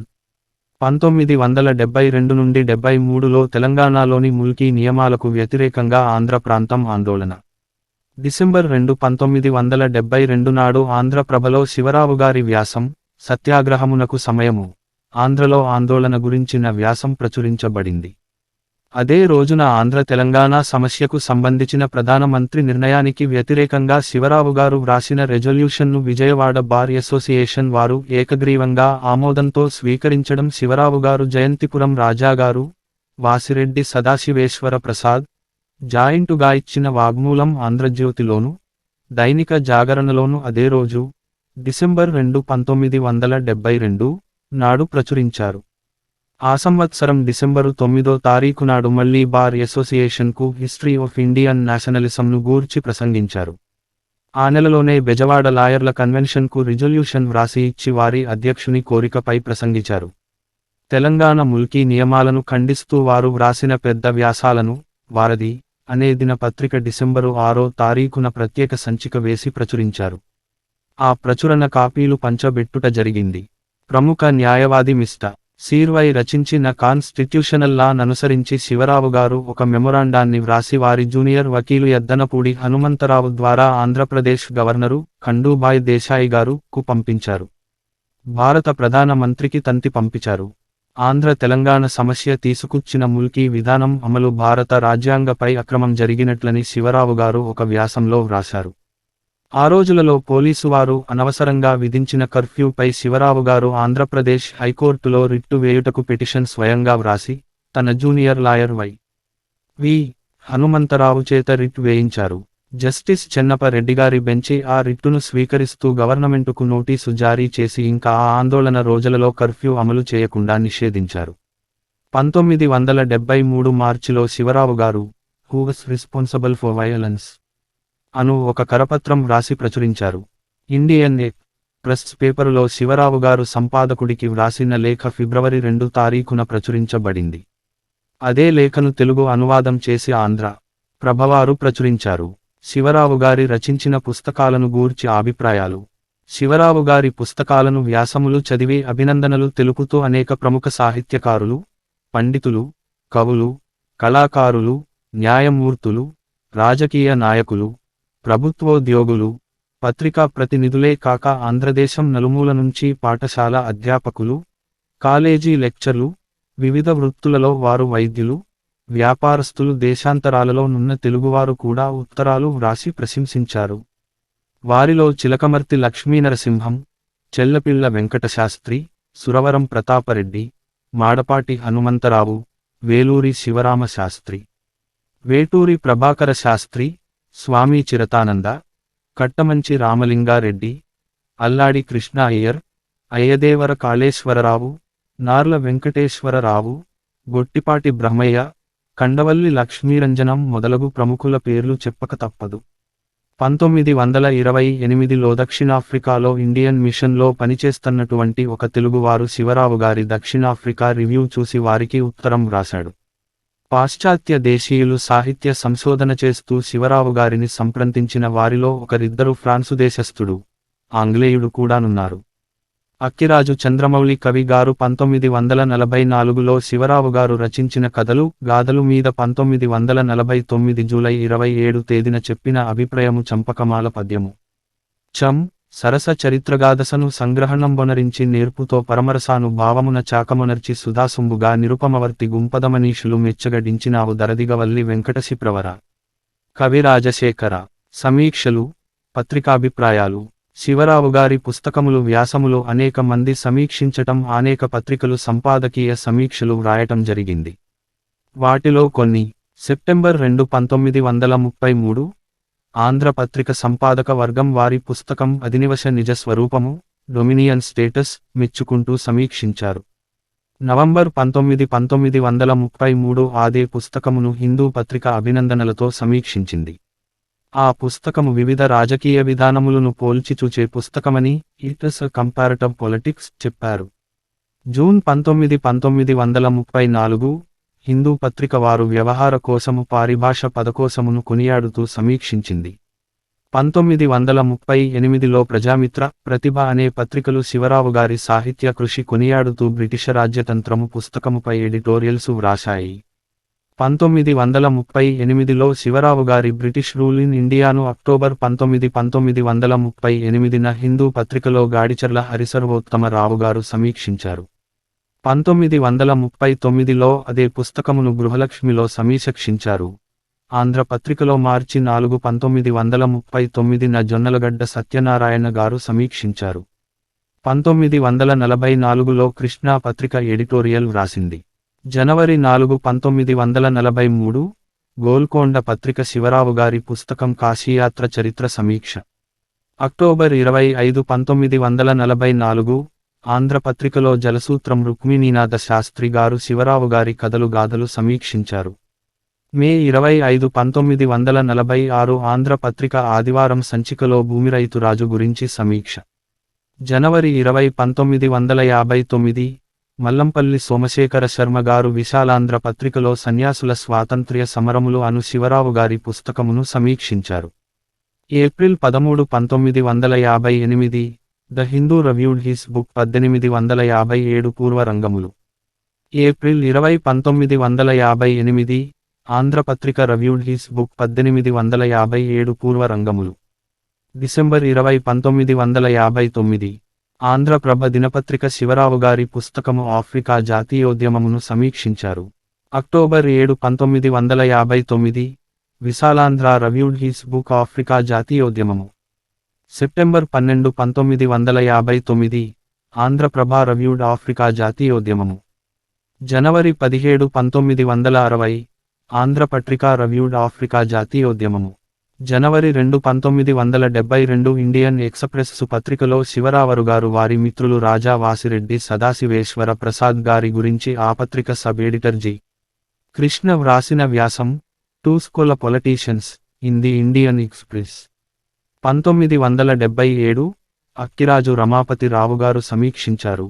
July 11, 1980 Tirumala Ramachandra గారు ఆంధ్రపత్రిక సచిత్రవార పత్రికలో యాస్టరిస్క్ 1981లో మాలతీ చందూర్ గారు ఏనుగల వీరస్వామయ్య గారి కాశీయాత్ర చరిత్ర సమీక్షించారు. స్వాతి అనే పత్రికలో యాస్టరిస్క్ జనవరి 26, 1986 న్యూస్ టైమ్సు పత్రిక శివరావు గారి పుస్తకము వీరేశలింగం వెలుగు నీడలను ఆంధ్రప్రభ సంపాదకుడు పొత్తూరు వెంకటేశ్వరరావు గారు సమీక్షించారు. శివరావు గారి పుస్తకములన్నిటిలో వారి కథలు గాథలు 1, 2, 3, 4 భాగములు చాలాసార్లు పునర్ముద్రించబడి చాలామంది చే సమీక్షింపబడినది. 1941 నుండి అనేక ప్రముఖ రచయితలు, కళాకారులు, విద్యావేత్తలు సమీక్షించారు. ఆ పుస్తకమును శివరావు గారి పెద్ద కుమారుడు కీర్తిశేషులు వెంకటరత్నం గారు 2010లో విశాలాంధ్ర వారిచే పునఃముద్రించారు. ఈ 2010 సంకలనం చాలా జనప్రియమైన పుస్తకం. పుస్తకం .net అను వెబ్ పత్రికలో 2011 జూన్ నెలలో అమెరికా షికాగో వైద్య కళాశాలలో సైకియట్రీ ప్రొఫెసర్ గానున్న డా జంపాల చౌదరి గారు ఆన్లైన్ పత్రికలో సమీక్షించారు. చిన్న వయస్సులోనే నార్త్ అమెరికా తెలుగు అసోసియేషన్ తన సమానము Telugu association of north America కు ప్రెసిడెంట్ అయిన చౌదరి గారు వైద్య నిపుణులేలాగాక సాహిత్యాభిలాషులవటం తెలుగువారికి గర్వకారణం. శివరావు 1922 నుండి స్వతంత్ర పోరాట ఉద్యమాల జ్ఞాపకాల వాగ్మూలం రికార్డింగు. నవంబర్ 12, 1974 తేదీన doctor P. Satyanarayana Rao, director, regional secretary, Indian council of social science research Osmania university campus నుండి వచ్చి శివరావు గారి అనుభవాలు జ్ఞాపకాల మీద ప్రశ్నావళికి జవాబులు ఆడియో రికార్డ్ చేశారు. తరువాత మళ్లీ ఫిబ్రవరి 26, 1979 తారీఖున ప్రొఫెసర్ సరోజిని రెగాని ఆంధ్రప్రదేశ్ ప్రభుత్వం వారి స్వతంత్ర పోరాటాలలో who was who of freedom during freedom fighting అను ప్రణాళిక కోసం ఒక ప్రత్యేక సిబ్బందిని శివరావు గారి వద్దకు పంపించారు. కానీ శివరావు గారు తాము స్వతంత్ర సమరయోధుడిని కానని జైలుకెళ్లలేదని, న్యాయవాది వృత్తిలోనే స్వతంత్ర ఉద్యమాలలో పాలు పంచుకున్నాని చెప్పి తన వాగ్మూలం రికార్డు ఇవ్వటానికి ఒప్పుకోలేదు. కానీ సరోజని రేగాని గారు మరల సిబ్బందిని పంపించి ప్రభుత్వ ప్రణాళిక ఉద్యమంలో పాలు పంచుకున్న హూ అని బహు ఓరిమితో శివరావు గారిని ఒప్పించి వారి జ్ఞాపకాలు అనుభావుల వాగ్మూలం 1922 నుండి స్వతంత్రం వచ్చే వరకు జరిగిన అనేక కార్యకలాపాలు గురించి ఆడియో క్లిప్ రికార్డు చేశారు. ప్రభుత్వము వారే కాకుండా వ్యక్తిగతంగా వచ్చి శివరావు గారి వాగ్మూలం జూలై 18, 1986న రికార్డు చేసిన వారిలో త్రిపురనేని వెంకటేశ్వరరావు గారు, నర్రాకోట అయ్య గారు 1980 ఆగస్టులో ఇండియన్ ఎక్స్‌ప్రెస్ పత్రిక ఉప సంపాదకుడు నీలంరాజు మురళీధర్ వారి స్టాఫ్ ఫోటోగ్రఫర్ను తీసుకొచ్చి శివరావు గారి ఛాయాచిత్రము తీసి ఆ పత్రిక వారి ఆర్కైవ్స్లో ఉంచారు. సన్మానాలు, సత్కారాలు. ఆంధ్రప్రదేశ్ ప్రభుత్వము వారు శివరావు గారి సాహిత్య కృషికి 1966 సెప్టెంబరు 22లో సన్మానించారు. ఆ సన్మాన సభ పార్లమెంటు సభ్యులైన డా. టివిఎస్ చలపతిరావు గారి అధ్యక్షతన జరిగింది. చాలా మంది ప్రముఖులు స్వయంగానే వచ్చి ప్రసంగించి అభినందనలు తెలిపారు. వారిలో సర్వశ్రీ విశ్వనాథ సత్యనారాయణ, మాజీ మంత్రి కాకాని వెంకటరత్నం, కవి దీపాల పిచ్చయ్య, ఆంధ్రప్రభ సంపాదకులు నీలం రాజు శేషయ్య, విశాలాంధ్ర సంపాదకులు కంబంపాటి సత్యనారాయణ, నవయుగ ఫిల్మ్స్ అధినేత Katragadda Srinivasarao, Tata Benz company Vijayawada branch managing director Baduga Seshagirirao, Vijayavani సంపాదకులు మల్లెల శ్రీరామమూర్తి మొదలగు వారు. కవి సామ్రాట్ విశ్వనాథ సత్యనారాయణ గారు ప్రసంగం చెప్పతూ శివరావు గారి పుస్తకం 1857 పూర్వ రంగములు అను పుస్తకం ఆధారంగా తను రచించిన నవల ప్రళయ నాయుడును శివరావు గారికి అంకితం చేస్తున్నట్టుగా చెప్పారు. అభినందనలు పంపించిన వారిలో చిరివాడ నుండి శతావధాని వేలూరి శివరామ శాస్త్రి, తమిళనాడు ముఖ్యమంత్రి ఎం. భక్తవత్సలం, మాజీ మంత్రి అవినాశ వింగం, ఆంధ్ర లెజిస్లేటివ్ కౌన్సిల్ అధ్యక్షులు గొట్టిపాటి బ్రహ్మయ్య, ఢిల్లీ నుండి నీటిపారుదల మంత్రి కెఎల్ రావు, సుప్రీంకోర్టు ప్రధాన న్యాయమూర్తి కోకా సుబ్బారావు, ఆంధ్రప్రదేశ్ మాజీ మంత్రి Thimma Reddy, additional district judge Krishnamurthy, new science కాలేజీలో అధ్యాపకుడు అక్కిరాజు రమాపతిరావు, జగ్గయ్యపేట నుండి రాజా వాసిరెడ్డి సదాశివేశ్వర ప్రసాద్, ఆంధ్రజ్యోతి సంపాదకులు నార్ల వెంకటేశ్వరరావు, అమాలాపురం నుండి గోష్ఠి పత్రికాధిపతి గుమ్మడిదల సుబ్బారావు, భీమవరం కాలేజీ అధ్యాపకుడు వై. విట్లరావు మొదలగు వారు. మళ్లీ 20 ఏండ్ల తరువాత నవంబర్ 9, 1986 నాడు విజయవాడలో త్రిపురనేని వెంకటేశ్వరరావు గారు వేమన వికాస కేంద్రం తరఫున శివరావు గారిని చాలా ఘనంగా సన్మానించి సత్కరించారు. ఆ రోజు జస్టిస్ ఎ.పి. చౌధరి గారి అధ్యక్షతన ఆ సభ జరిగింది. దాదాపుగా 2000 మంది దాకా రోటరీ క్లబ్ ప్రాంగణంలో జరిగిన సభకు విచ్చేసి శివరావు గారిని అభినందించారు. ఆల్ ఇండియా తెలుగు రచయితల మహాసభల్లోనూ, ఆంధ్రప్రదేశ్ హిస్టరీ కాంగ్రెస్ మహాసభలకును అధ్యక్షత వహించమని కోరటం జరిగింది గాని శివరావు గారు వెళ్లలేదు. ఏపీ హిస్టరీ కాంగ్రెస్ వారు ఆగస్టు 7, 1978న విజయవాడ కేబిఎన్ కాలేజీలో జరిగిన సభలోను మరియు మార్చి 6, 1982న ఉస్మానియా యూనివర్సిటీలో జరిగిన సభలోను శివరావు గారిని ఇన్ అబ్సెన్షియాగా అప్రత్యక్షంగా సన్మానించారు. సెప్టెంబర్ 22, 1986 గాంధీ స్మారక నిధి అధ్యక్షులు కోదాటి నారాయణరావు గారు శివరావు గారిని మళ్లీ రెండోసారి 1986లో సన్మానించటాన్ని నిశ్చయించి ఆహ్వానించారు. కాని శివరావు గారు వెళ్లలేదు. శివరావు మార్గదర్శకాలతో పుస్తకాలు ఉపయోగించి పి.హెచ్.డి పట్టభద్రులైన ప్రముఖులు. కొత్తపల్లి వీరభద్రరావు గారు 1959లో మహారాజా కాలేజీ విజయనగరంలో లెక్చరర్గా నున్న అప్పుడు వారు పి.హెచ్.డి పట్టాకు. శివరావు గారు 1941లో సంకలనం చేసిన ఏనుగుల వీరస్వామయ్య గారి కాశీయాత్ర చరిత్ర 3వ సంకలనం అను పుస్తకమును శివరావు గారి అనుమతితో ఉపయోగించి పట్టభద్రులైరి. వారు 2626/01/1960 తారీఖున కృతజ్ఞతాపూర్వక అభివందనముల లేఖ వ్రాశారు. అక్కిరాజు రమాపతిరావు గారు 1964లో న్యూ సైన్స్ కాలేజీ హైదరాబాదులో లెక్చరర్ గానున్నప్పుడు వీరేశలింగం గారి మీద సాహిత్య అన్వేషణ చేయుచూ పి.హెచ్.డి పట్టా కోసం అన్వేషణ చేసే రోజులలో మొదటిసారిగా శివరావు గారి దగ్గరకు వచ్చి వారి మార్గదర్శంతోనూ వారి వద్ద నుండి అనేక అపూర్వ పుస్తకములు చూసి నోట్సు వ్రాసుకుని డాక్టరేటు పట్టా పుచ్చుకుని కృతజ్ఞతాపూర్వక అభినందనలతో జూలై 23, 1965 తారీఖున పెద్ద లేఖ వ్రాయటమే కాక శివరావు గారి గురించి అనేక వార్తాపత్రికలలో వ్యాసాలు వ్రాశారు. అందులో కొన్ని డిసెంబర్ 22, 1972 నాటి ఆంధ్రప్రభలో తాతలనాటి చరిత్రలను త్రవ్వి తీసిన ప్రఖ్యాత చరిత్రకారుడు శివరావు గారు అనియు మరియు ఫిబ్రవరి 15, 1988 నాటి ఆంధ్రప్రభలో ప్రామాణిక చరిత్రకారుడు దిగవల్లి అనియు ప్రచురితమైనవి. Y. Vithala Rao WGB college Bhimavaram college lecture గారునున్నప్పుడు వారు మరియు ఇంకా కొంతమంది ఇతరులు కూడా అదే విధముగా శివరావు గారి మార్గదర్శన కోసం వారి దగ్గరకు రావటం జరిగింది. ప్రముఖ సాహిత్యవేత్త చరిత్రకారుడు బంగోరే బండి గోపాలరెడ్డి పి.హెచ్.డి పట్టా కోసం కాకపోయినా శివరావు గారికి ఏకలవ్య శిష్యుడు నమస్కారం అని సంబోధించి అనేక విషయాలను సంగ్రహించేవారు. వకుళాభరణం రామకృష్ణ జయంతి విశ్వవిద్యాలయంలో చరిత్ర పరిశోధన చేసే రోజులలో వీరేశలింగం గారి మీద చారిత్రక పరిశోధనకు శివరావు గారు 1940 శతాబ్దంలో రచించిన వ్యాసాలనుపయోగించినట్టుల తమ పి.హెచ్.డి థీసిస్లో పేర్కొనిరి. శివరావు గూర్చి ఇతర రచయితలు తమ తమ పుస్తకాలలో బౌద్ధ మహాయుగం, విజ్ఞాన చంద్రికా గ్రంథమాల ద్వారా 1925లో ప్రచురణ. రచయిత వేలూరి సత్యనారాయణ ఆ పుస్తక పరిచయంలో శివరావు గూర్చి శ్రీ వాసిరెడ్డి సదాశివేశ్వర ప్రసాద్, జయంతిపురం జమీందారు గారు ఆయన రచించిన గీతామృతంలో గొర్రెపాటి వెంకట సుబ్బయ్య గారి మిత్రులు నేను, దాసు విష్ణు రావుగారి స్వీయ చరిత్ర 1939, పెద్దిబొట్ల వీరయ్య గారి స్వీయ చరిత్ర, అయ్యదేవర కాళేశ్వరరావు గారి స్వీయ చరిత్ర, కురుగంటి సీతారామ భట్టాచార్యులు గారు తమ పుస్తకము నవ్యాంధ్ర చరిత్ర వీధలు అను పుస్తకములో శివరావు గారిని గూర్చి ప్రశంసించారు. శివరావుకు అంకితమైన పుస్తకాలు: విశ్వనాథ సత్య నారాయణ గారి పుస్తకం ప్రళయ నాయుడు 1960లో, బంగోరే బండి గోపాలరెడ్డి గారి బ్రౌను జాబులు 1973లో, అక్కిరాజు రమాపతి రావు గారి కొమ్మర్రాజు లక్ష్మణరావు గారి జీవిత చరిత్ర 1978లో, వేణుగోపి గారి పుస్తకం పారిస్ ప్రతి వేమన పద్యాలు 1988లో, శివరావు గారి ప్రసంగాలు. వారు సభలకెళ్లడం, ప్రసంగాలు చేయటం సమయం వృధా అవుతందని చాలా తక్కువగా ప్రసంగాలు చేసేవారు. కానీ వారు చేసిన కొన్ని ప్రసంగాలు, వారు వెళ్లిన సభలు ఈ క్రింద విశదీకరించబడినవి.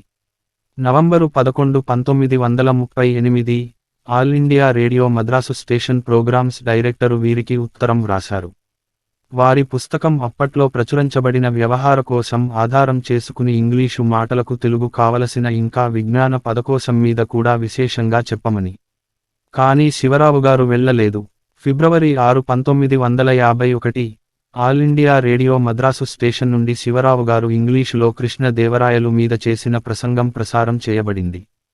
October 16, 1953 all India radio Vijayawada station నుండి ఆంగ్లంలో నేషనల్ ఫ్లాగ్ మీద చేసిన ప్రసంగమును ప్రసారం చేశారు. 1960 ఆల్ ఇండియా తెలుగు రచయితల సభ హైదరాబాదులో జరిగినప్పుడు శివరావు గారు బ్రిటిష్ వారి పరిపాలనా కాలం మీద ప్రసంగించారు. 1966 వారికి ప్రభుత్వ సన్మానము చేసిన సందర్భములో వారు మాట్లాడుతూ, స్వతంత్ర పోరాటంలో వారికి ప్రేరణ గలుగుటకు తోడ్పడిన శక్తులు, చరిత్ర పరిశోధన గూర్చి బహు నైపుణ్యముగా విశ్లేషించి చెప్పారు. బ్రిటిష్ వారి కాలంలో ఆ ప్రభుత్వముపై తను చేసిన తీవ్ర విమర్శనలు గురించి చెప్పారు. స్వతంత్ర పోరాటములో నిస్వార్థముతో బలిదానం అయిన అనేక ప్రముఖులను స్మరించి నివాళులర్పించారు. ప్రభుత్వము చేస్తున్న అసమర్థక సాహిత్య ప్రచురణలను ఎత్తిపొడిచారు. జనవరి 22, 1969 అయ్యదేవర కాళేశ్వరరావు గారి జయంతి సభ, రామమోహన లైబ్రరీ హాలు, విజయవాడలో జరిగినప్పుడు శివరావు గారు ప్రసంగించారు. మే 31, 1981 మాడపాటి సుకుమార్ స్మారకోపన్యాసము, గ్రామ రాజకీయాలు మీద హైదరాబాదులోని కృష్ణదేవరాయ భాషానిలయంలో ప్రసంగించారు. బెజవాడ న్యాయవాద సంఘంలోనూ, రామమోహన లైబ్రరీలోనూ చాలాసార్లు ప్రసంగించడం జరిగింది. నవంబరు 28, 1982 చెరుకుపల్లిలో లయన్స్ క్లబ్లో వైద్య నిపుణులు డా కొడాలి పాపారావు గారి అధ్యక్షతలో శివరావు గారి ప్రసంగము దేశ చరిత్రపై మత ప్రభావము అను విషయముపై ప్రసంగించారు. మతం, సంస్కృతి మీద శివరావు ఆశయాలు.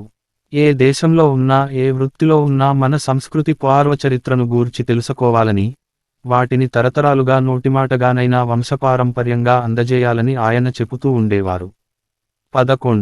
85 ఏండ్ల పైబడిన తరువాత చేసిన సాహిత్య కృషి. ఆయన 1990 వరకు చురుకుగా 85 ఏండ్లు దాటిన పిమ్మట కూడా యథావిధిగా చదువుతూ వ్రాసుకుంటూ ఉండి సాహిత్య కృషి చేశారు.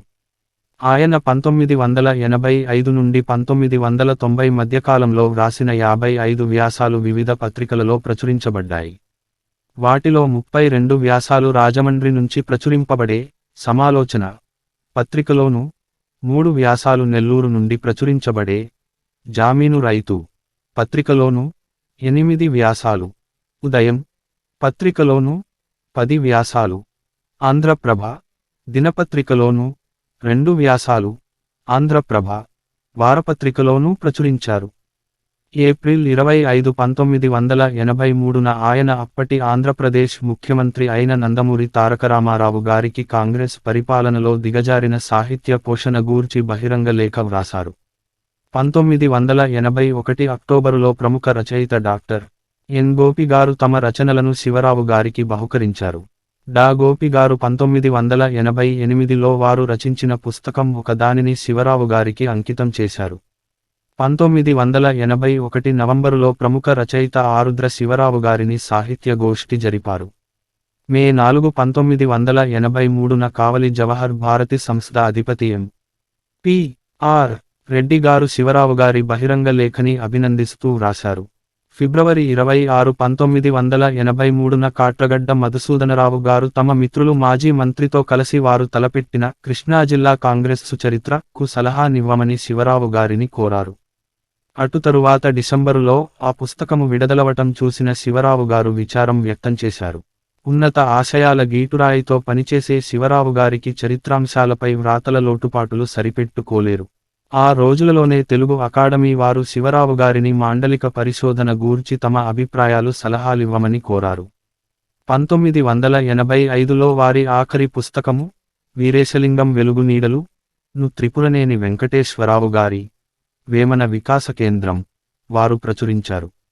శివరావు గారు 90 ఏండ్ల తరువాత వారి కుమారునితో పాటు ఆంధ్రేతర రాష్ట్రములకు వెళ్లడం మూలంగా కొన్ని రచనలు ప్రచురింపబడలేదు. సమాలోచన పత్రికాధిపతి బులుసు సీతారామశాస్త్రి గారు 1988 పరమదించబట్టి వారి పత్రిక మూతపడిపోయింది. అప్పటి దాకా శివరావు గారి వ్యాసాలు ఆ పత్రికలో చాలా ప్రచురితమైనవి. 1988 ఫిబ్రవరి 15 ఆంధ్రప్రభలో డా అక్కిరాజు రమాపతి రావు గారు వ్రాసిన ప్రామాణిక చరిత్రకారుడు దిగవల్లి అనే సమీక్షా వ్యాసం శివరావు గారి సాహిత్య కృషి సమీక్ష. 1990 సంవత్సరంలో శివరావు గారు 93 ఏండ్లు పూర్తి చేసుకుని ఆరోగ్యంగానే ఉంటూ అంతరరాష్ట్ర వాసంలో వారికి తగిన పుస్తకాలు పత్రికలు దొరక్కపోయినా కూడా సాధ్యమైనవి తెప్పించుకు చదువుతూ వ్రాస్తూ చాలా నిశితమైన మనోబలంతో ఉండేవారు. అప్పటిదాకా ఒక కంటిలో కాటరాక్టుతోనే క్రమక్రమంగా చూపు తగ్గిపోతున్నను వారికి కాటరేక్టు శస్త్రచికిత్స ఇష్టం లేని కారణంగా శస్త్రచికిత్సకు ఒప్పుకోలేదు. కాని 1991లో కొత్తగా వచ్చిన ఇంట్రా ఆక్యులార్ లెన్సు ఇంప్లాంటేషన్తో కాటరాక్టు చాలా సులువని భూతద్దంలాంటి కళ్ళజోడు పెట్టుకోవక్కర్లేదని టైమ్స్ ఆఫ్ ఇండియా పేపరులో ఒకరోజు చదివి ఆపరేషనుకు ఒప్పుకొని గుజరాత్లోని ఆనంద్, బరోడా దగ్గర ఆపరేషన్ చేయించుకున్నారు. వారికి చూపు బాగుపడినందుకు వారికి ఆనందమైన పని చదవటం, వ్రాయటం సాగించారు. మరో ఏడాదిన్నర జీవించి 1992 అక్టోబరు 3లో 95 పడిలో ప్రవేశించిన తరువాత పరమదించారు.